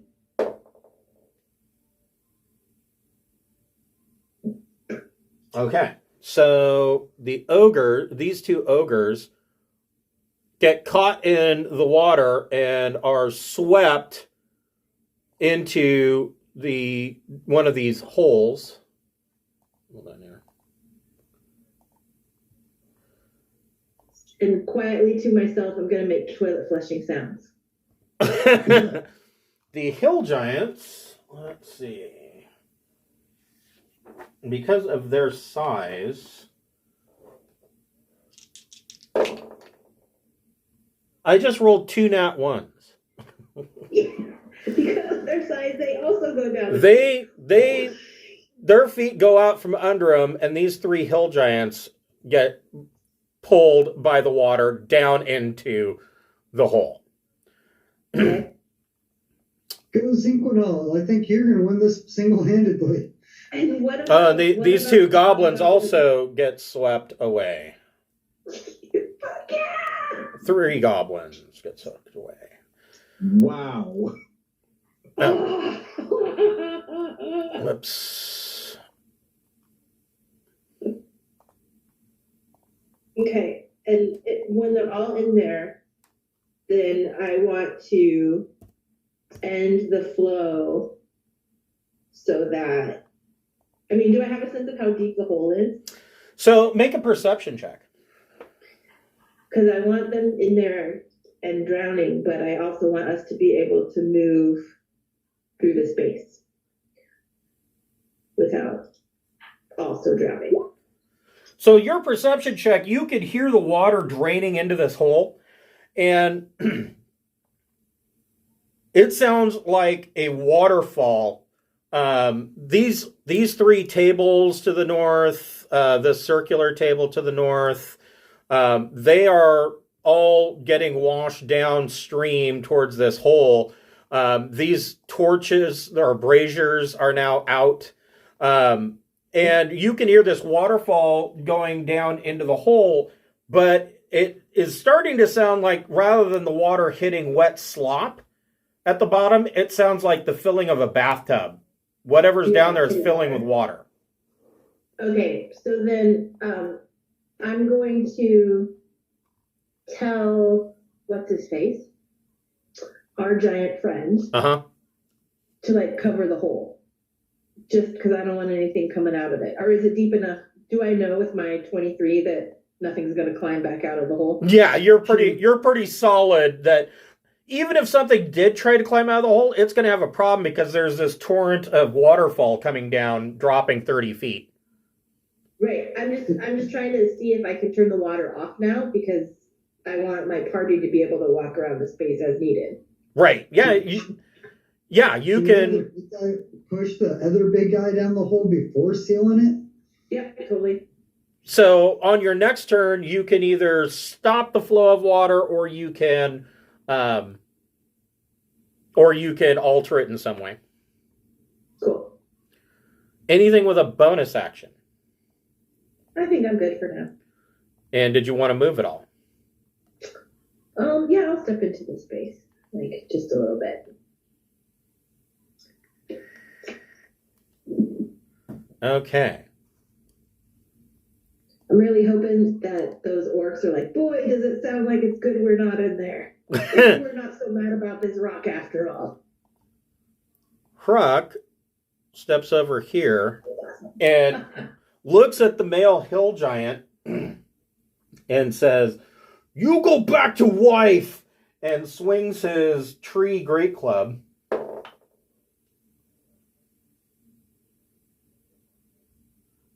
And hits for a 23.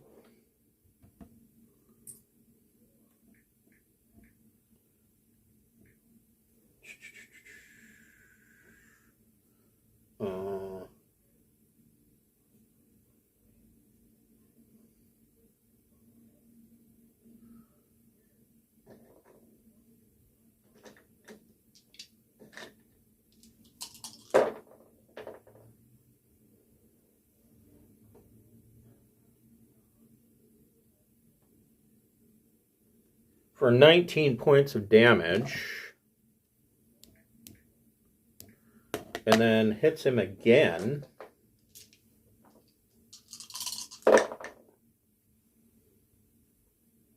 And hits with a 16.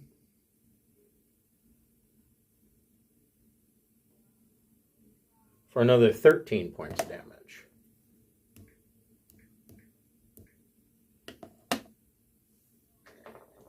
All right.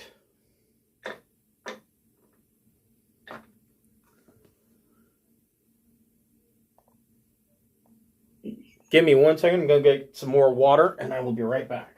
And then we will get to Weeben splattered against the wall.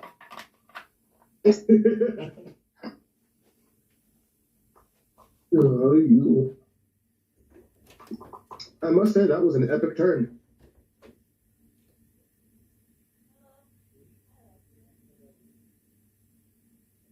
I'm rather proud of how that turned out. That went pretty well.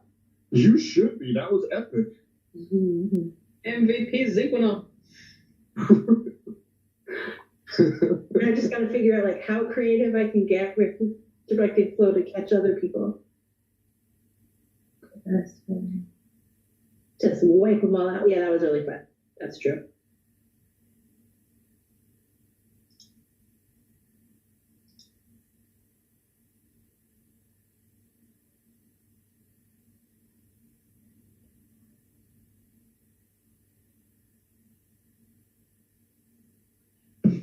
So that hobgoblin fisherman that's sitting out on the dock doesn't know what's going on inside.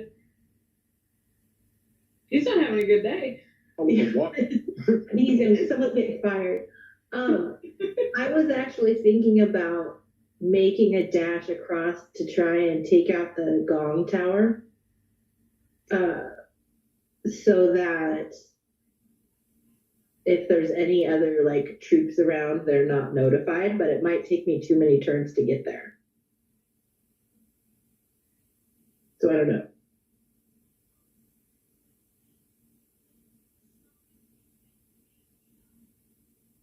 I wonder if the troops are thinking like that something like horribly wrong with the dam, as opposed to that there's like some kind of major fight going on inside. That could be like the wall gave out. Well, with what's her name gone, it sounds like he's taken over. So even if they do show up, he's like, I'm in charge. I mean, we're still mid-coup, so I don't know if they're going to just like drop their weapons and stop fighting.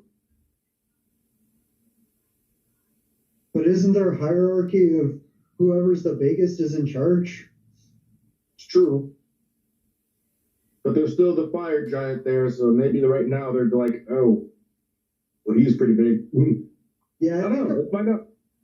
Well, if I can slip over my blast, I can push him into the hole because there's no limit on size that I can move. I can move him 10 foot. And that looks like it'll put him in the hole. That blast is mighty useful. It is. And luckily, I get to go before him. He's the very last one in. Just before him. It'll just fight by drowning everyone.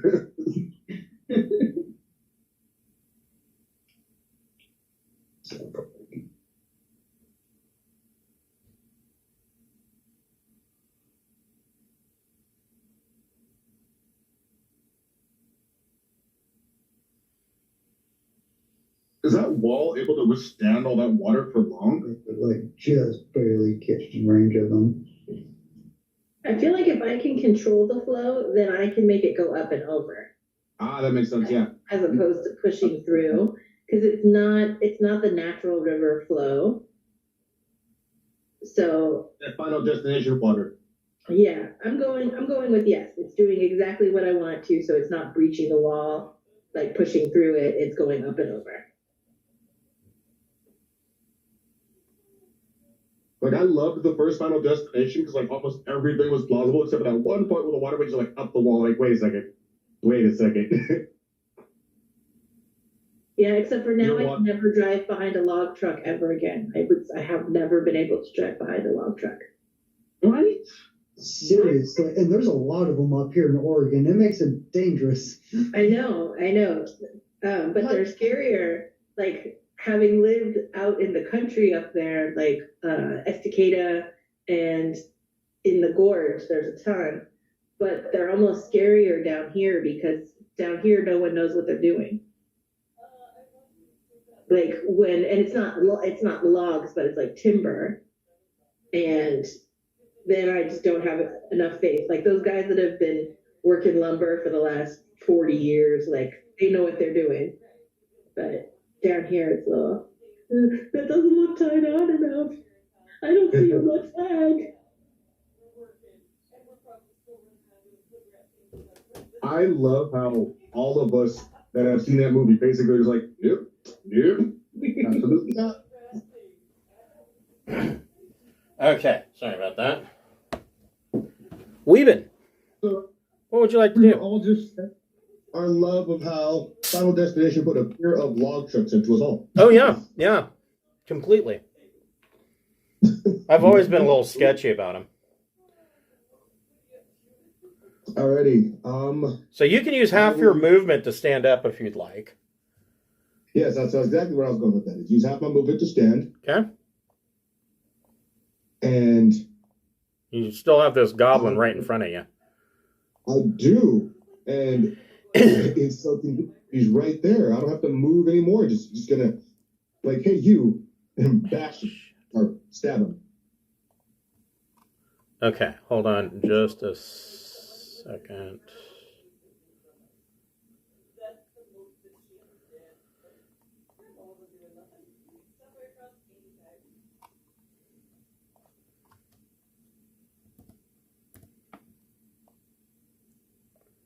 screwed up with my ogres. Okay, so go for it. 16 to hit. That hits. Sweet. If only I had any other. If only I had my sneak attack. 8 damage. Okay, and so you stab this goblin right in the throat, and he gurgles and dies. Whew. That was fun. Anything with movement or a bonus action?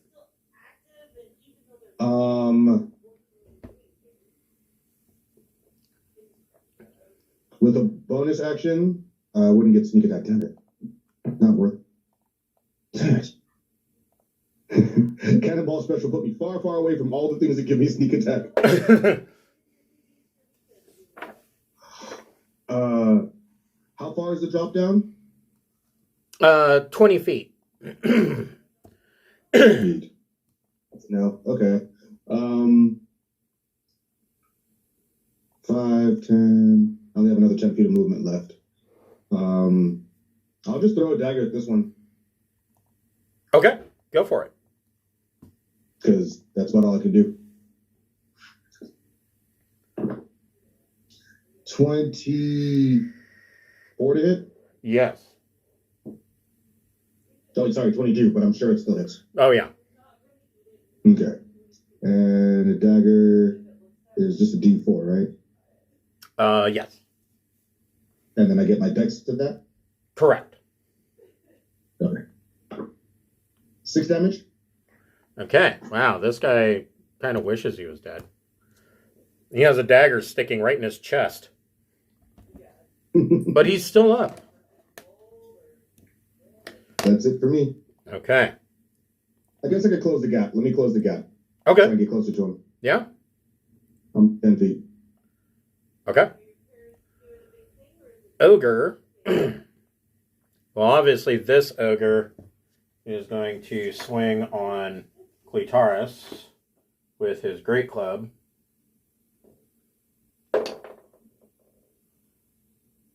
And completely whiff it with a 9.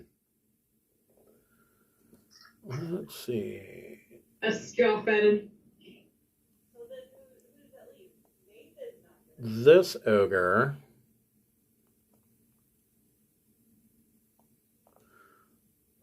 comes over here and is going to swing at the platform under Weeben. Nat 20. Woohoo! Down goes Weeben.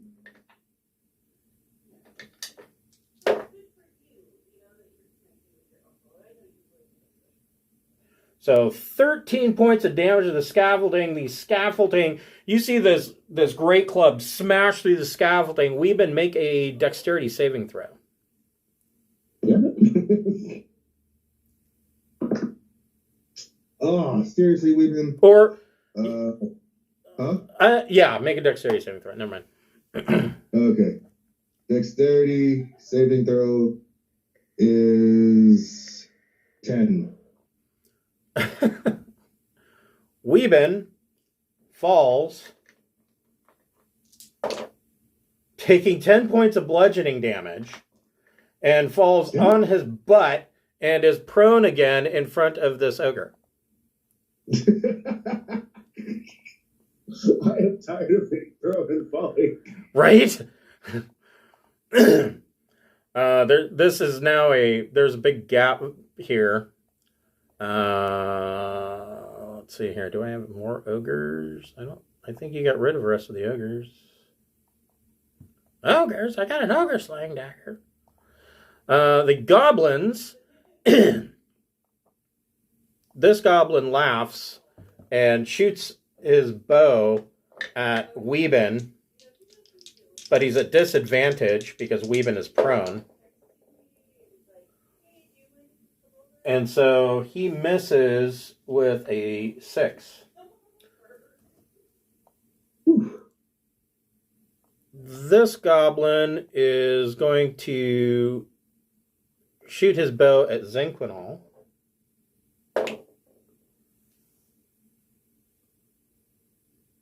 Soft 20 to hit. Yeah, that hits. Okay. Barely. Should have shielded For 4 points of piercing damage. 4. Yep. Okay. And that is all of the goblins. The goblin that was stuck in the fat folds picks his sorry ass up off the ground and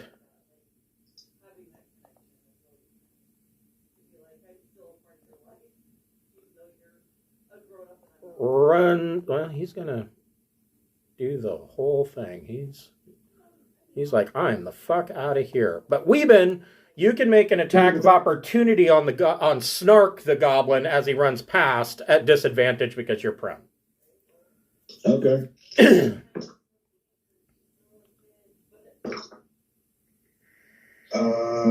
Soft 20, actually. That hits. Just got lucky because I got to re-roll my 1. Thank you, Halfling Luck. Where the hell did it go? There you go. For 13 points of damage. Oh, so Snark, the goblin covered in sweat, is quite stinky. As he runs past, Weeben slashes out and cuts Snark in half. Snark is no more. The male... Got this. Weeben's pissed that he's back on the floor, okay? The male hill giants that are left, this one is going to swing on Huck. He's like, I don't want to go back to wife. Me love Chief Guh. And misses with an 11. But he connects the second time with a 22. He doesn't do as much damage, though.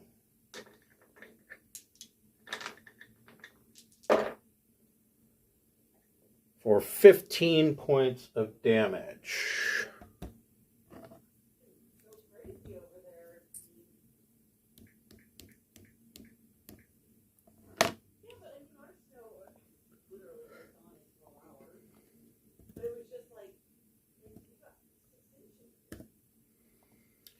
This giant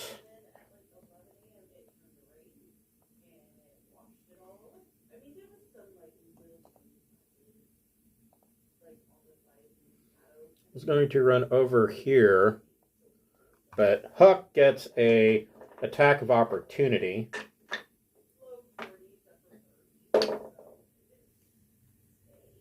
And hits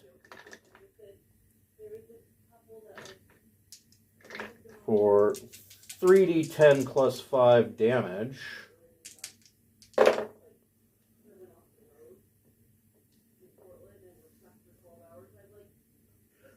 And hits him for 19.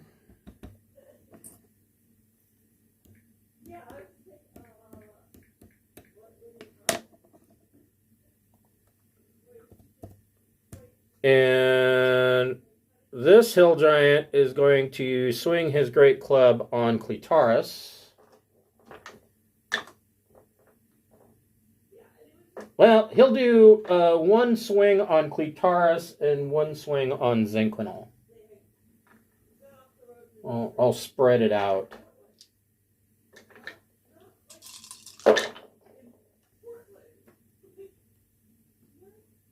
$21 to hit Clitaris.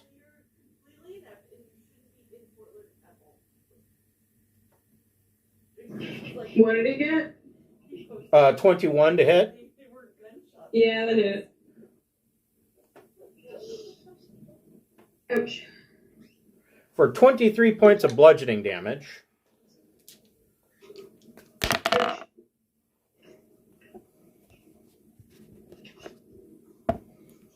And then he's going to swing on Zinquinal. But it's only a 17 to hit. Nope. That's a miss. Okay. All right. Those are the only hill giants that are left. All right. Steve the Devil, what would you like to do? Let's see. Steve is going to fly.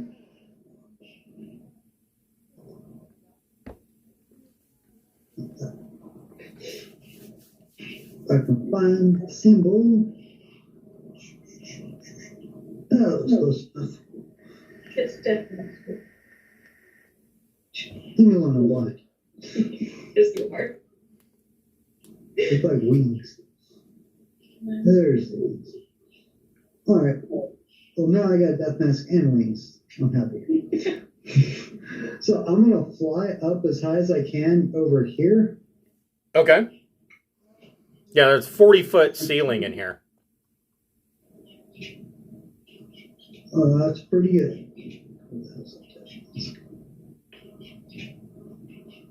So from here, I'm going to shoot the big guy with a Eldritch Blast. The fire giant? Okay. Yes. And looking at the text, it doesn't have a maximum size that it can push, so I'm hoping to be able to push him into the hole. Okay.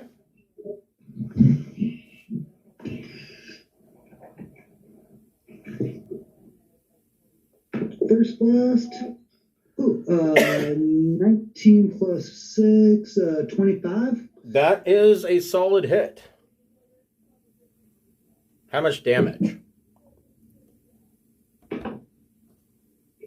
Sad damage. 5. Okay. But he's pushed 10 foot.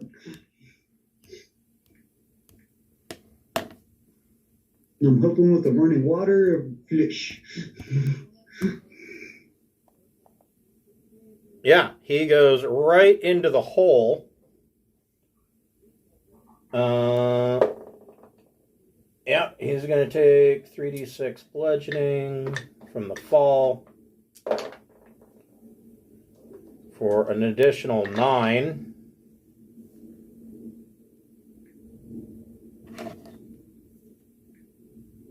Someone needs to shoot some lightning down that water hole. Actually, he only takes 5 because Chief Guh breaks his fall. Yeah. That's nice and squishy to land on. So does Guh take more bludgeoning damage then? Because Yeah, she's going to take another d6 of bludgeoning damage. Hold on here. Then I'll use my second Eldritch Blast to shoot the little guy underneath my feet. Hold on a second. So she takes 1 point of bludgeoning damage. So that squishiness. Yes. It's got to be good for something, right? Mm-hmm. And so this guy is effectively out of the fight.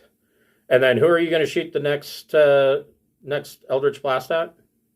The little guy underneath my feet. The ogre here? Yes. Okay.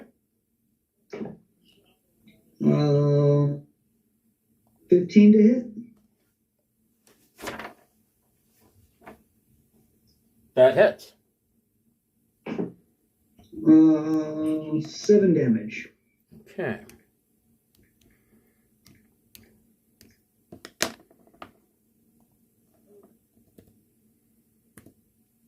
Okay. Anything with a bonus action or any additional movement? Nope. Okay.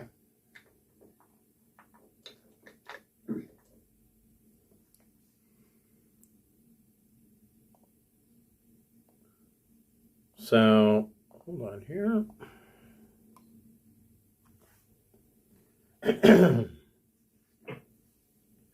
I want to say congratulations on the party for 1 round of combat. Right. this is pretty effective. Yeah, you guys are doing pretty good with this so far. Yeah, I kind of honestly gave us a 50-50 on a TPK when I saw that room.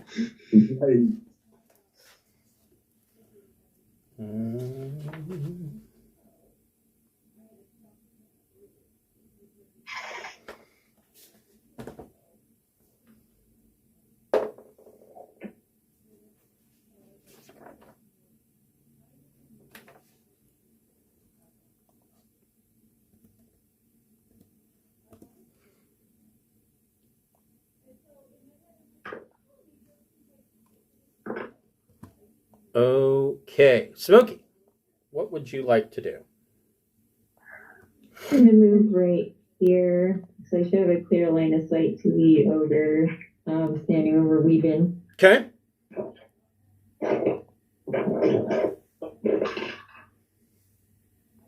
Soft 20. That hits.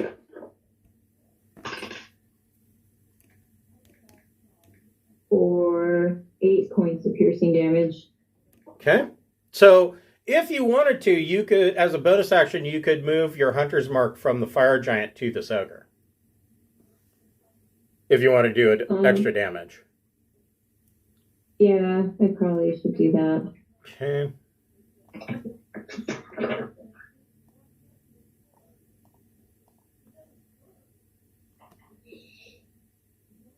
All right. So how much did you do? Me. It's been a while. I can't remember which dice it is. I think it's a D6. That sounds right. Okay. 2 more. 2 more? Okay. Yeah. Hey, man, every little bit. And 1 more shot. Yep, another shot. And that's 21 to hit, so that should work. Yep. And 9 points.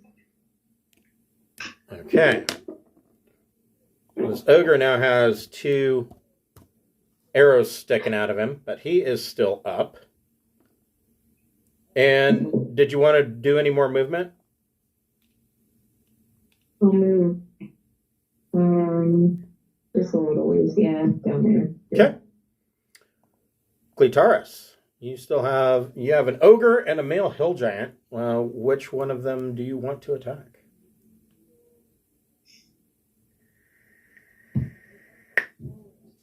You might want to consider breaking out the smites too. Yeah. I'm gonna go after the hill giant because he smacked me. And I'm gonna throw a Searing Smite spell on my attack here. Okay. Okay. That's please, thank you. How does a nat 1 sound? On a nat 1, the ogre is going to use his reaction. You kind of overswing, and the ogre is going to make a great club attack as an attack of opportunity on you. 25 to hit.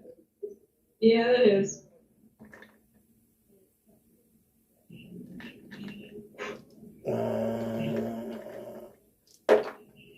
I didn't expect that to fall into my lap.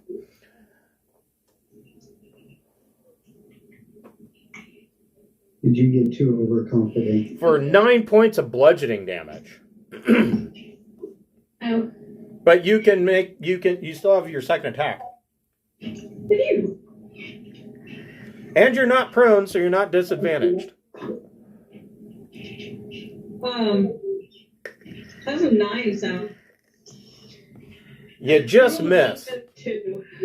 It bounces off of his hide armor, which you have to keep in mind. These guys are not wearing their loincloths, so actually a 9 might hit. Actually, a 9 does hit. I didn't get giants. Ew. Yeah, you know, this particular hill giant doesn't really need a club. I got distracted by the giant dick in my face. He's got a makeshift flail. All he's got to do is helicopter. Is Weaven rethinking his height? Weaven is sliding on the other side of the room. It's like Rick and Morty where they make the dead Santa Claus gigantic. Oh, God. You know what they say? Something big must be going down over the Rocky Mountains.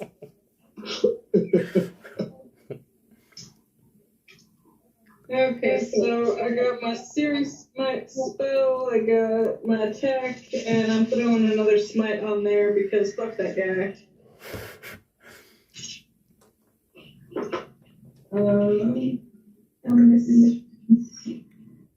You're gonna smack him right in the beanbag. There.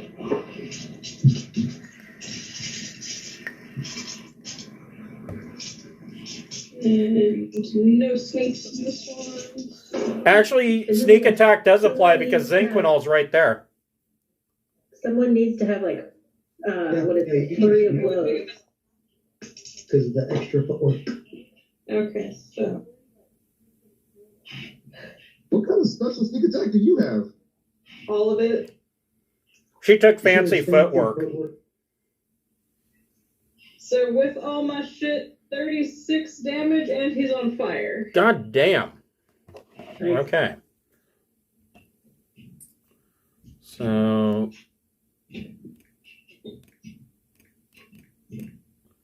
Jesus. Okay.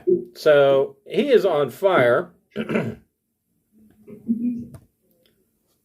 And so you swing and you hit him in the groin and light his pubic hair on fire. Oh, Ha! So he's going to be at disadvantage on his turn because he is trying to put himself out as well as taking additional fire damage on his turn. Is there anything you want? That was pretty much your whole turn because you used bonus action. Yeah, that was my turn. Okay, Zinquinol, what would you like to do? Okay, so I'm actually not going to redirect the water because I feel like if I mess up my roll, I'll wash out friendlies. Since we got prone folks and one of our enemies is on fire, redirecting water doesn't seem like the best plan. So instead, I'm going to summon my Guardian of Faith. Okay. And put him here. Okay. Or her. And that's a Dex 15 saving throw for anyone hostile to me. Okay. So within 10 feet. So two hill giants and an ogre. Yeah. And I'm sorry, what kind of save is it? Dex 15. Ogre gets a 10. Hill giants get a 5. Or I'm sorry, get an 8. So they each take 20 points radiant damage. Okay.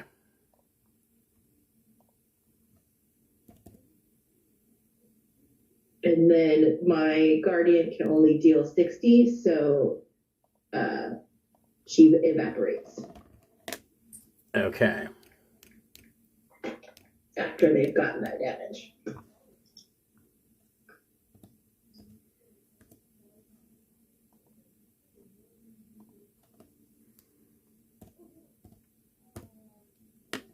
Okay, and so she's done.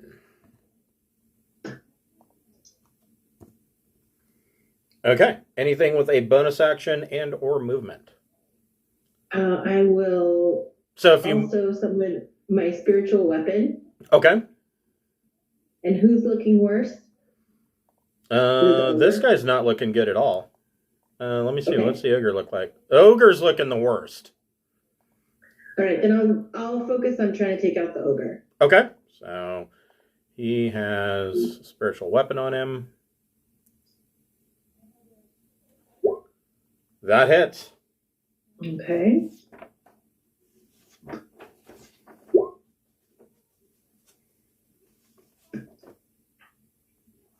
For 6. So he's really not looking good. Okay. And that's it for me. Okay.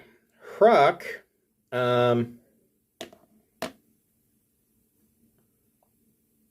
is going to smack down that giant.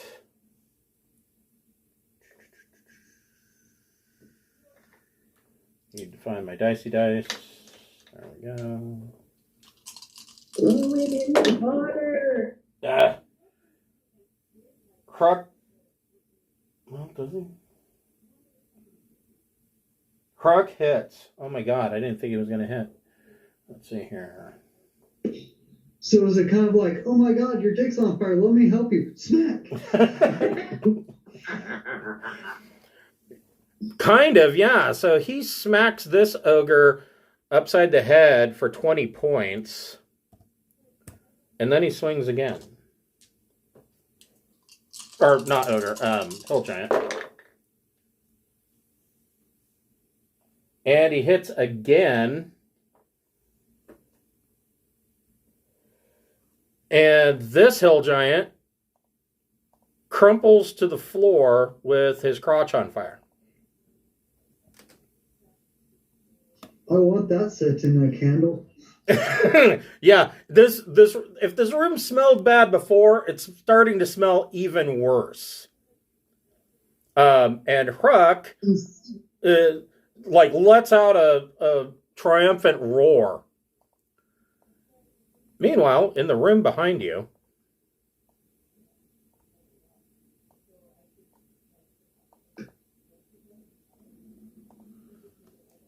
these idiots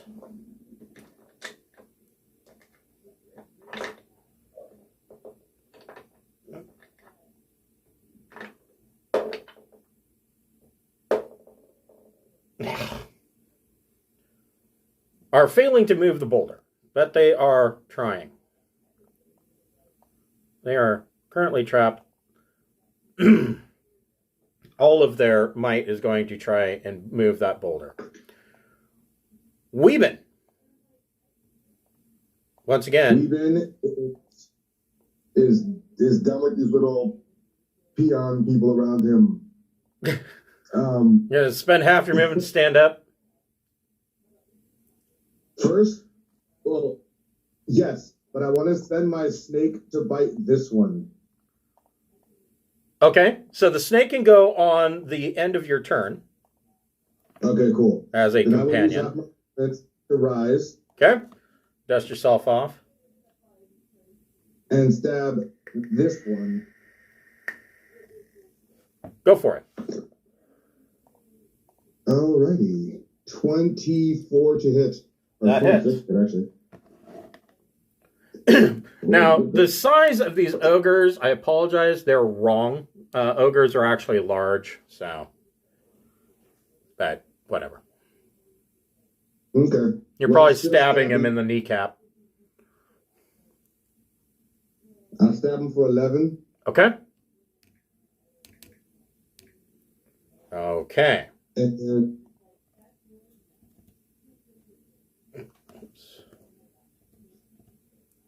Okay. I guess, I'll stay engaged with him. There's not much reason to disengage from him. Okay. I guess I could just to make him come move, but he's just going to walk back towards me as soon as he can. So you stab. Do you want to make, as a bonus action, make a dagger? Oh, do you have another dagger? Yeah, I do. I have 2 daggers. Yeah, you can draw your other dagger and stab him. All right, we'll do that. 20, soft 20 to hit. That hits. Sweet. Where's my depot? For a whopping 5 points of damage. All right. Hey, that's not bad. We need to try and get you a magic dagger. Yeah. And then go ahead and make your attack for the snake. Okay. I gotta double check what the. Does the snake get anything to its. So do I add the proficiency to snake's attack? Hold on, let me see. For the attack roll? Hold on, I'll pull it up. Oh no, it says +6. Never mind, it's here. Melee weapon attack +6 to hit. Okay. Gah. Rolled a 9. That is a miss for the goblin. But the goblin is now engaged with the snake. The ogre most certainly doesn't like having been stabbed. Is going to. I wasn't done with the snake. Oh, I'm sorry. Go ahead. Well, the snake is not going to stay there and get attacked because it doesn't have a lot of hit points. Okay. So it has the flyby ability where it can disengage without provoking attacks of opportunity. Okay. I'm going to have it kind of fly away to like over here. Okay. It's not like in a hittable area. Okay.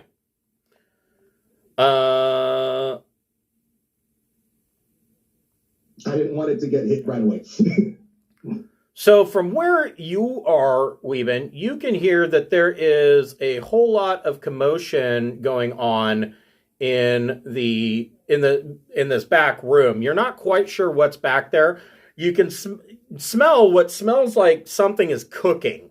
And there you can feel heat coming from there, but you hear a whole bunch of clamoring going on. And it sounds like somebody is running away. And then you can hear the muffled cries of somebody. Oh no. The ogre is going to try to smash Weeben with his great club. No. But misses with an 8. This ogre is going to try to smack Cletaris. Ah! And miss with an 11. Goblins. This goblin moves 30 feet over here. And both of them are going to shoot bows at Weeben. Asshole.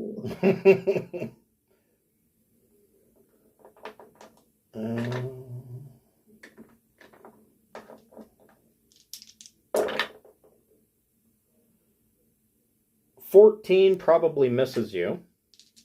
It does. 21 to hit for 5 points of piercing damage.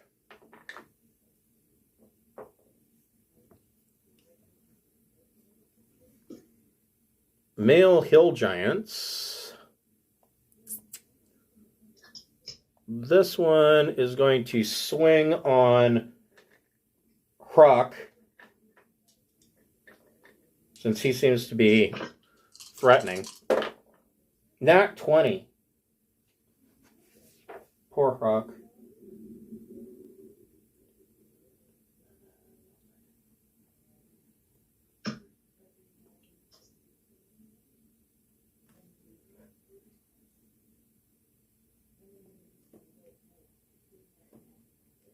For 36 points of damage.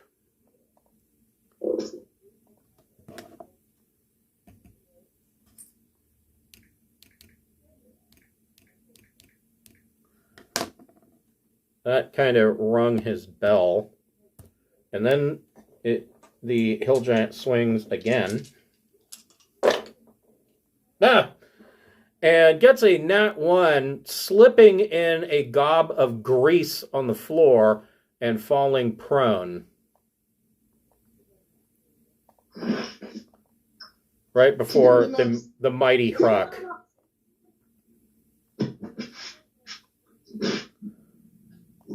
Steve the Devil, what would you like to do? Be there in 2 seconds. Steve's getting coffee a second. Okay. Yep. You need those potions of healing.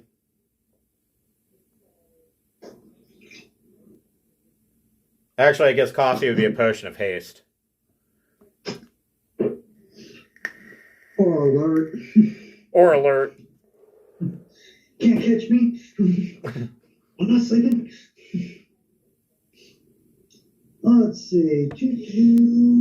Not too many people left.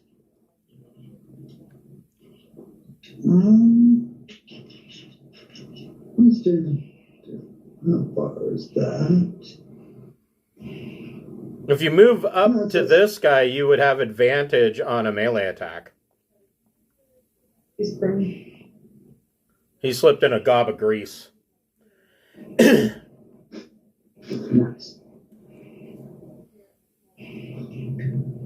Well, I'm going to take the disadvantage. I'm going to go here. Okay. I'll take the disadvantage on trying to hit him with Eldritch Blast. Okay. And I'm going to see if I can push him in that other hole. Okay.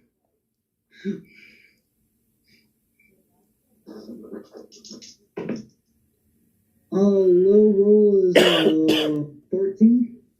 That hits. 13 points of damage, and he's moved 10 feet. So 10 feet's not quite far enough to reach the hole. Hold on. And how much damage did he take? 13. Okay. And you get another blast, right? I get another blast, but remember we're going off the only one push per round? Per turn, yeah.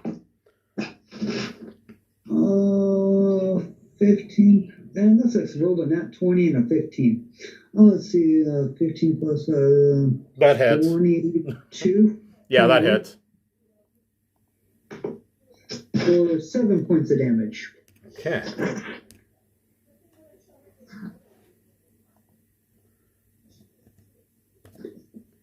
Okay. Anything with a bonus action or more movement? No, I'm pretty good. Okay. So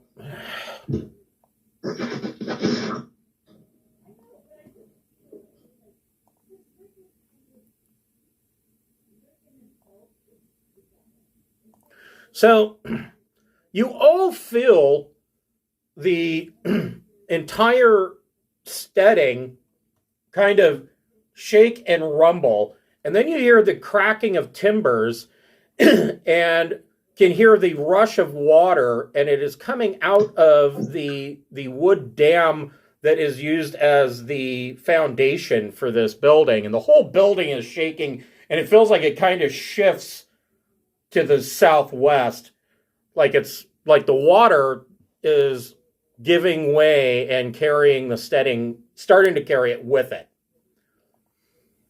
Smokey, what would you like to do? I want to warn our giant friend that we need to get out before the place passes away. Okay. And yeah, as a free action, you warn him, and Hruck's like, Hruck big, Hruck can wade river. As a bonus action, I'm going to cast Zephyr Strike on myself. Okay. So, and then let me see. So I should be able to dash a lot further if I dash. Yep.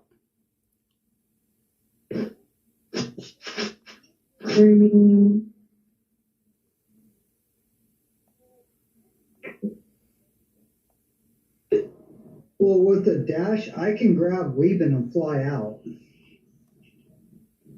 Oh, okay. Yeah, he's small enough I can fly and carry him. He's the only one in the party I can pick up and carry. Seems like Weeben gets picked up and carried a lot, like he's a baby. Come on, little guy, it's time to go home. You know what?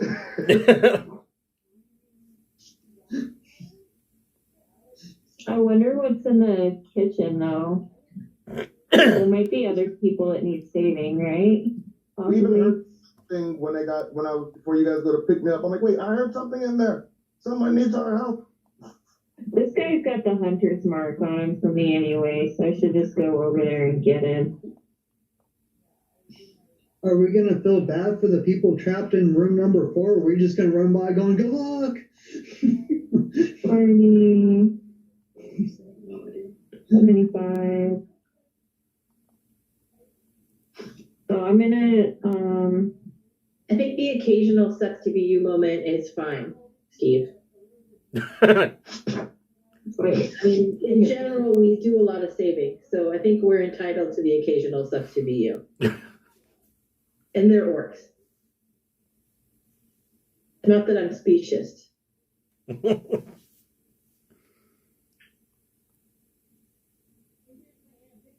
without dashing, I can make it to there. Okay. So I should be able to I can still shoot this guy, right? Yep. You can shoot 2 shots at him. 15. That is a hit. Okay. And don't forget, you've got Hunter's Mark on him, too. For 12 points. Okay. And then your second shot. That's 21 to hit. Hit.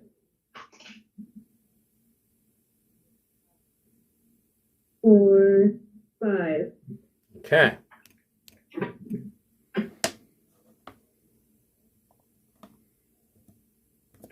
Okay, so this guy's not looking great. All right, is there anything else in your turn? I can't do any more. Okay, I was going to say that was a lot.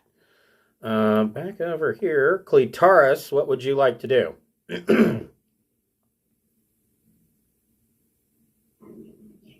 So is the plan to just like GTFO or we got another plan? That's up to you guys. I don't know. Are we going to lose the conch if we rush out of here? Well, Huck told you that the conch isn't here. The Chief Guh gave it to Duke Zalto. Oh, I thought she gave it to the fiery guy that was still here. Okay, never mind. No, I think at this point it is get the fuck out of here. I mean, you could swing on this. You could. Are we going to head towards 8, or are we going to go back out the way we came in? I think we've got to go the way we came, because otherwise we have to try and get across the breaking dam. Well, I'll take Weaving over to 8 because we can fly back. That's not going to be an issue. So I'll take Weaving over there and just see if we missed anything. What if the water went flowing normally? Would the dam stabilize? Well, the water is flowing normally now, but because it was redirected, so much of it had built up underneath that that water had to push its way out somewhere, and it just busted out. So my control lasts for 10 minutes. My plan for my turn was to go full Jane Grey and hold back everything until people got out. Okay, you can do that. Well, yeah, and it's only been a turn and a half, so you got plenty of time to control it. Yeah. Exactly. Also, I imagine if anybody's alive in the toilet there, they're just kind of breaking through shit. Oh yeah, that fire guy's not happy down there. From down below, you can keep your, oh, God, wet. Oh, get me up. Oh. Can we hear that, or is it just blub, blub, blub? No, you can hear it. Oh, okay. Well, if it wasn't for the fact that this place is like sweeping away downstream now, I was going to say dump a bunch of grease spell down there and light it on fire and walk away. Well, we got Look in the hole. So, I'm gonna say toodles to this guy over here and dash. so you can't dash. If you use are you high enough level as a rogue to disengage as a bonus action? Yes, I am. Okay. So, yeah, you can dash and disengage and get the hell out of there. All right. Toodles. Over here now. I forgot I gotta go. Okay. Zenquinol, what would you like to do? So is everybody going to be able to get out this turn? Or do I need to hold back the river?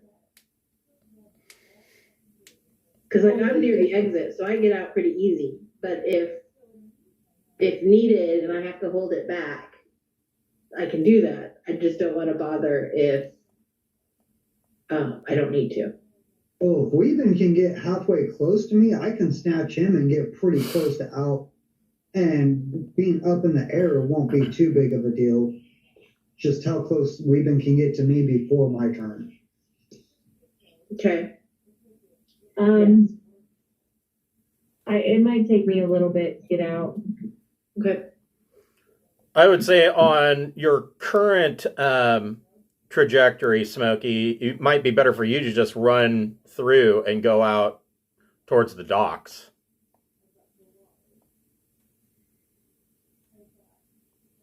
Yeah, I could probably make it out.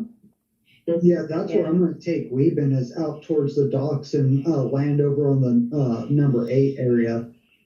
Cool. Okay.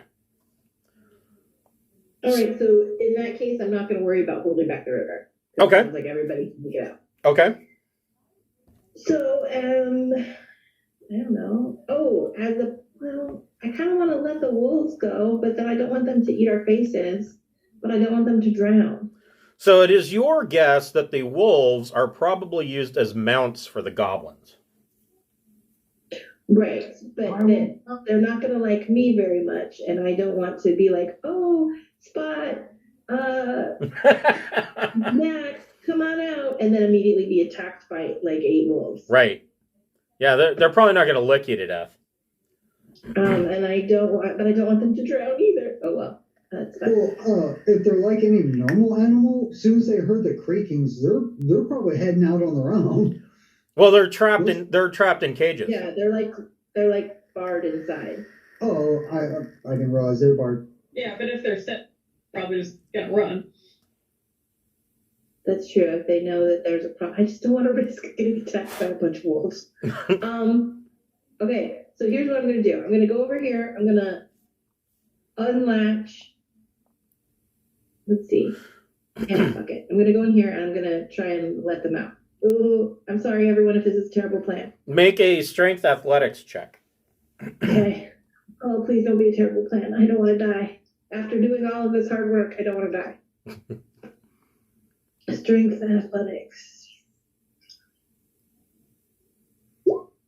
Ha! I couldn't open anything anyway. It doesn't matter. So you are having a hard time lifting. So there's no mechanism to open this. The giants just lift them up. And so you're having a hard time lifting this portcullis. Okay.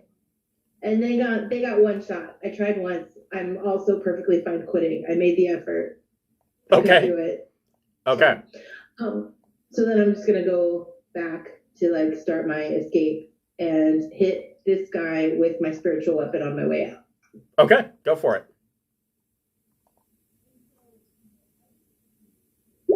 That's a hit.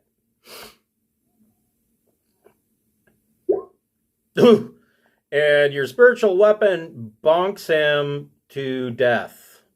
It just, awesome. The hammer comes down and splats him. Nice. Deuces. Okay, then I'm done. Okay. Kruck is going to make 2 great club swings at advantage on this guy.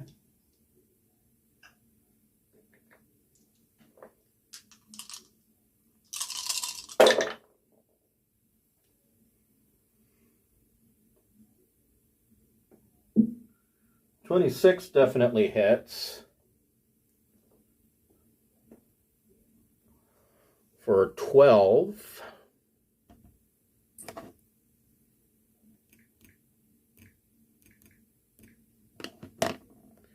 And his second attack.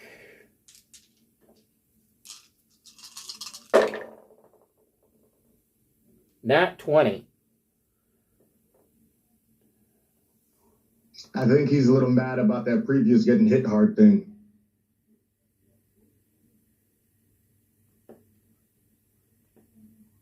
For 35. Oof. Damn. And so this hill giant is looking woozy. And Kruk brings his tree down and smacks this other hill giant in the face. And the whole floor of the steading kind of wobbles back and forth. And Kruk yells out, "Oh, little folk, you should run."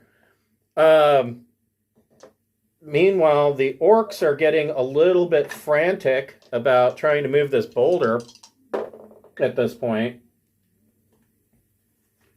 But they're still having a problem moving the boulder. Weeben, what would you like to do? I mean, you still have an ogre on you.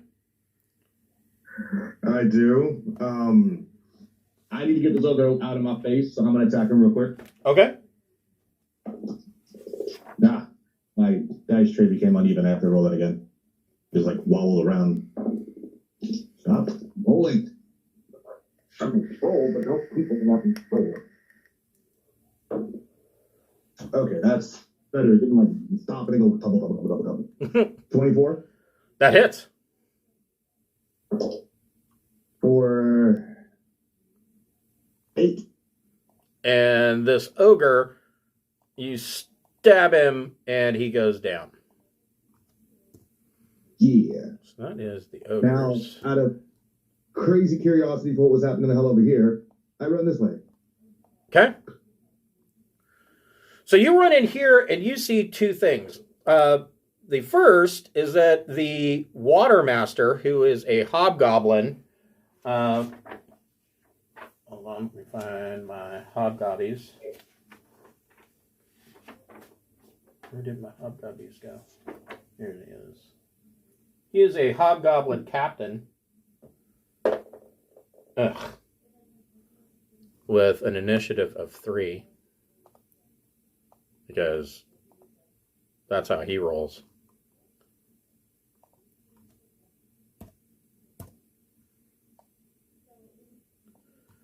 Has come in through the back curtain.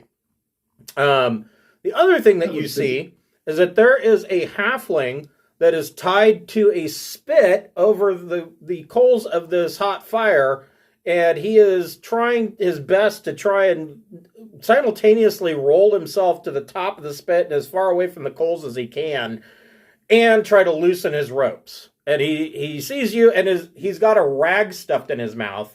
Or actually, he's got a big apple stuffed in his mouth. And he's like... Oh, I bet he's real frantic being on fire and in a collapsing building. Right. Like, he's having the worst day ever. So that's what you see running into there. The two goblins are going to both shoot. I have a little bit more movement. Okay. Where do you want to move to? When I start my chin, can I use the bonus to dash over to him? Yes. Like, must save random ass halfling. Okay. And of course, the Watermaster sees you. But we'll get to him in a minute. On your next turn, you can try to rescue the halfling. Oh shit, I had enough movement. I wasted my movement the way I moved. I could have done this, and then I would have been here. Oh no, it wouldn't have been enough. Never mind. I've been 5 short. Damn it. Okay. The two goblins, this one's going to shoot at Smokey, and this one's going to shoot at Steve the Devil.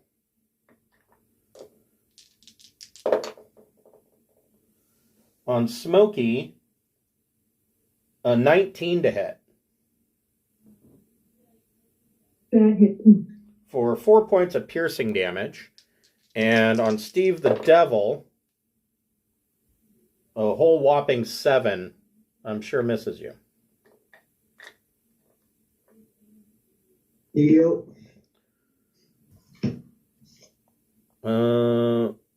This male hill giant is going to stand up.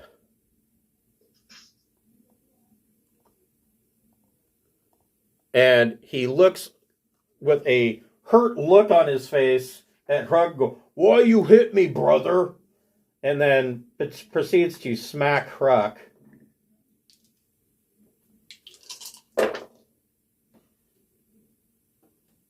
And hits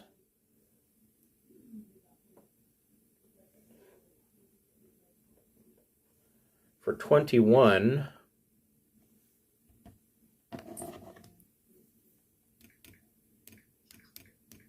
I feel like we should have healed the giant dude that was helping us. Ooh. 27 hits for another 15.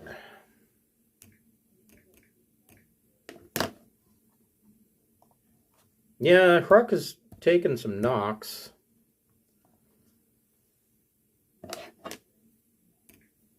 And then, Steve the Devil, what would you like to do?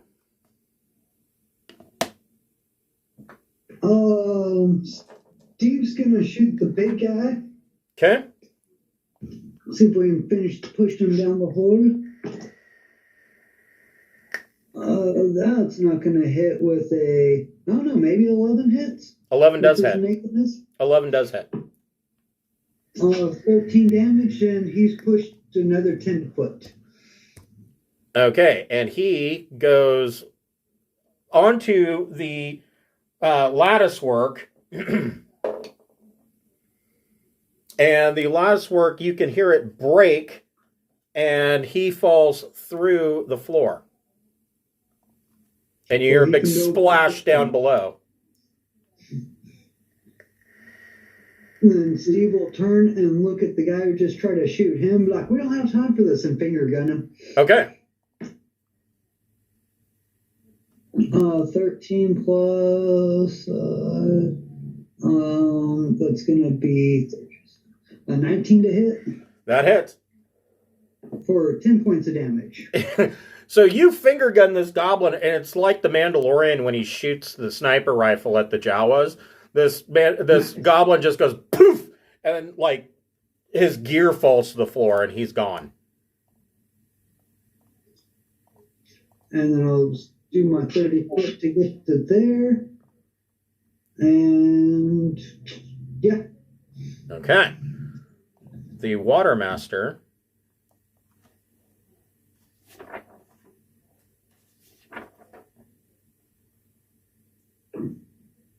draws out a greatsword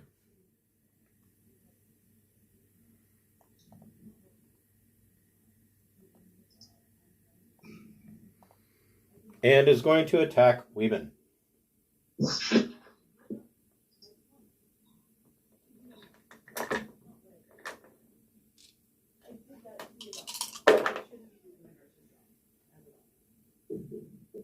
Soft 20 to hit.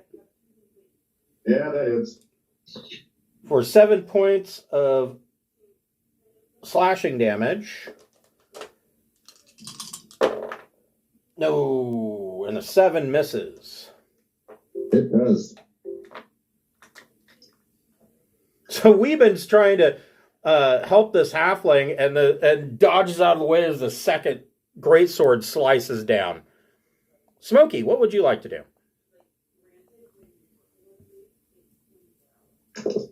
I will keep running.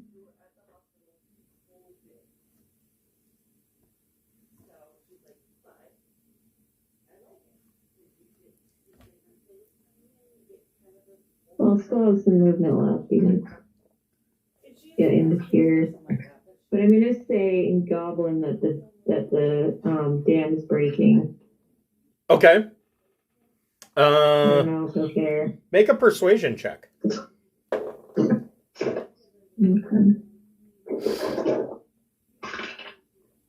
Not very persuasive.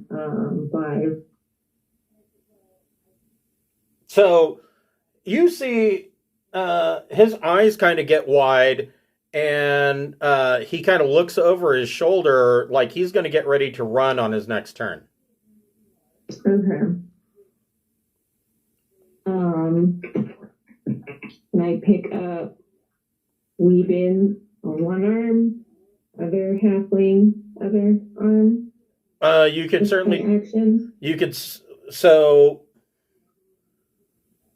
if you do that, the Watermaster will get a attack of opportunity. Okay.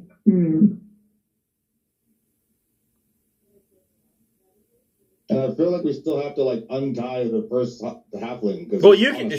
She's a bugbear. She could just pick up the entire spit and throw it over her shoulder, with the halfling still tied to it. I'll just do it. Yeah, let them attack me. I have lots of HP. It's okay. Okay. Famous password. It'll be fine. So a 10 misses you, and you have Weebin under one arm, and you just grab the spit off the fire with the halfling still tied to it, and you've got it sitting on your shoulder. Do you have any movement left? I have like 15 feet left, so I can get to like here. Okay. Beat the master with the hobbit on a spit. Clitoris, what would you like to do?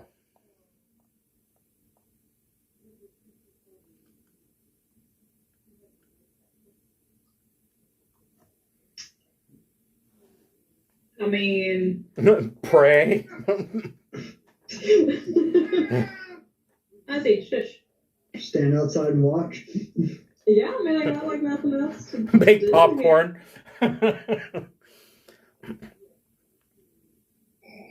Cheer for my team. Okay, I mean you can.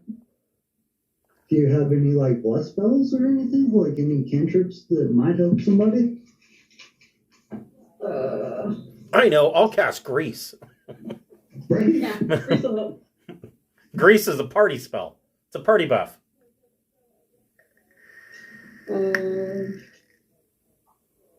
Well, I do have ensnaring strike, so that'll help.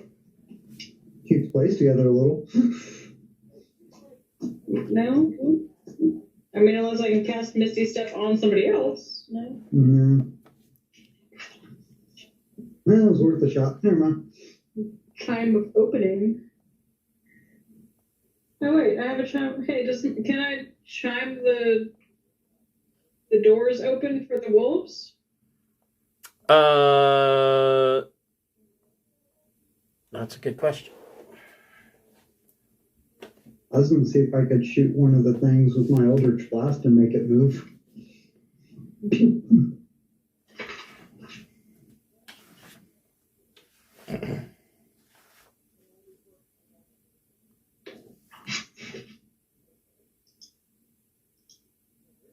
So you would have to point it at an object within 120 feet of you, and you'd have to be able to see the object, and you can't because there's a wall here. Yeah, okay. Wonder if there's enough time to knock down the mud wall. Probably not. Let's go over by that big rock. So the mud walls are 10 feet thick. It might take you a while to... Yeah. Well, I feel like the only other thing that I could open would be the boulder, and I kind of don't want to. Right, yeah, fuck those guys, right? Those guys. Yeah, I'm just gonna cheer on my team here. Okay. They got nothing fancy to help them. Okay. Zinquinol, what would you like to do? I think I just want to get out at this point. I think I'm tired, so I'm just going to go out, but I'm going to focus on keeping the water moving in a helpful direction for as long as possible. Okay. So that nobody gets hurt, so everybody can get out. But Okay. that's it, and I'm gonna leave. Okay. Huck is also going to try to leave, but he is more worried about his friends that are still inside. And so Huck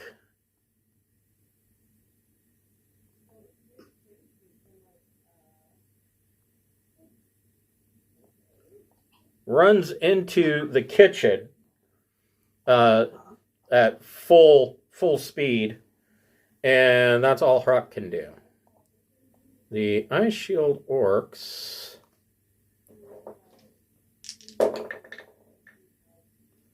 still can't move the boulder. Sorry, orcs, you're going to die. Maybe they can swim. Oh, they were going to die. Yeah, either way, they were doomed. They aligned themselves with the giantess. Weeben, you are under the arm of Smokey. What would you like to do? As a free action, I will ask the other halfling, "What's your name?" And he says, he still has a large apple stuffed in his mouth. Fuck you, Ezekiel.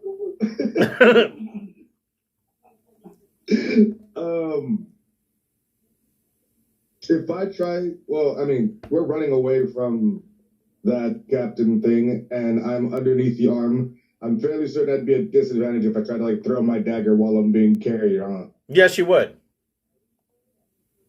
Do I really want to throw my last dagger? Yeah, if this thing all goes tits up into the bottom of the Desert River, you're out 2 daggers. Right. He's looking like the 4-year-old in a Walmart that was told, no, he can't have Skittles. Right. And he doesn't want to throw his last 4 Skittles that he still has. All right, well, then at the end of my turn, I'll just stay where I am, I guess. And I'll just have my snake on its way back to me, attack him, and then get back to me. Okay, go ahead and make your snake attack.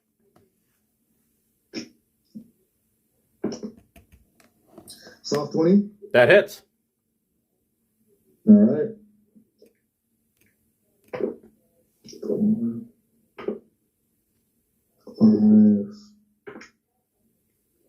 I should have just done this here. We're going to do this before. I'm going to do it this way. It's a 3d4s plus 1. So for 8 points of damage. 8 points of 1 piercing and then the poison damage. And does he have to make a save for that poison damage, or? It's just straight poison damage. Okay. So what was the total? 8. Okay. Okay.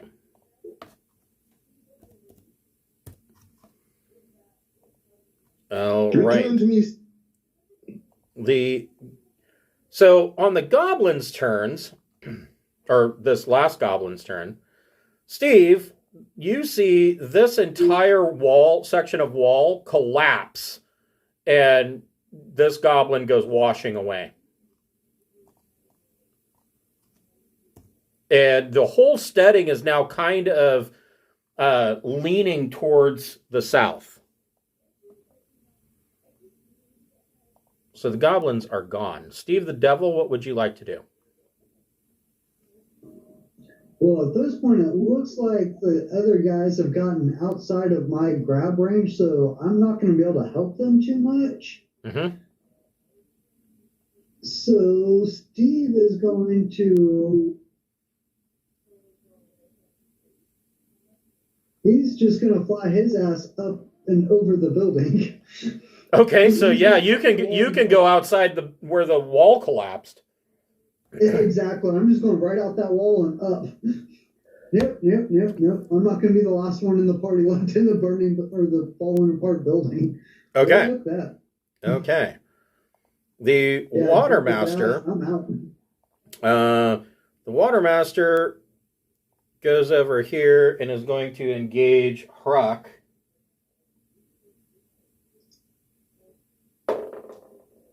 Miss. Hit. for 13 points of damage.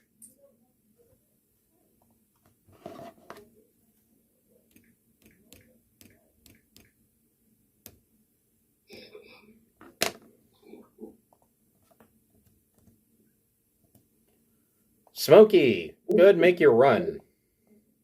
I assume you're dashing at this point. Yeah.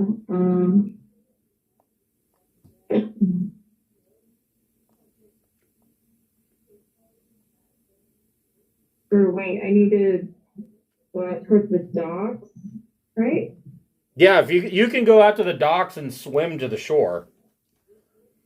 Okay. Or would it be better to go up on that 8 hill?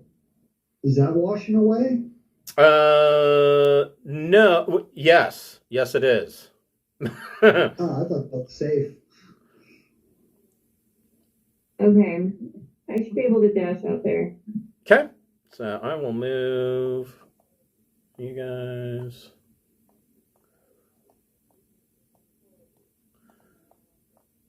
That is good enough.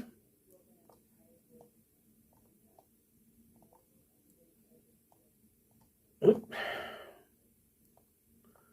So, Smokey, you dash out and dive into the river, and as you jump off the docks,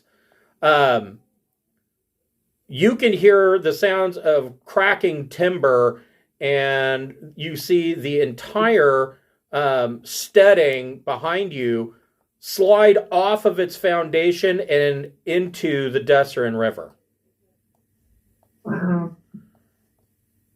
So did we lose our giant buddy? Let's see, 1, 2, 3, 4, 5. Yep. So yeah, the the whole thing goes into the river, including the little man-made island where this tower and gong was. The whole thing cracks and tumbles into the river and starts flowing down river. And then you see Hruk stick his head up and he's holding on to some timber. He's like, Hruk, biggest hill giant. And he goes washing down river away from you. Well, I guess at least he's alive. Yeah, maybe he'll find Rogue. And With the directionals, he's going to be so lost. Probably.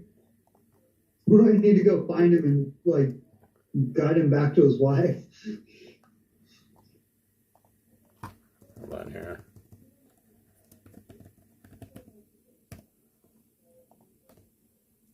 I was gonna do a healing group hug because I think there are some folks that need it if we've all gathered on the bank. Yeah. So, Well, you guys you don't have to do that. You can make it back to your airship, where you can all complete a long rest. You are aware that Duke Zalta, the fire giant, now is in possession of the conch. You have destroyed Grudd Haug. It has washed down river entirely. And you have this new halfling that you can question next week. And we will pick up there on the deck of your airship. And you can decide how to proceed getting the conch from there. Did Thank you, guys. and all the other ones get dead? Get dead. Yeah, that battle did not go the way I foresaw it. Yeah, you guys did really well. This I'm glad we were Riverside. right? That helped a lot. Yeah. Yeah, that's a great spell. All right, take care. Have a good one, guys. I will see you next week. Take care. Bye.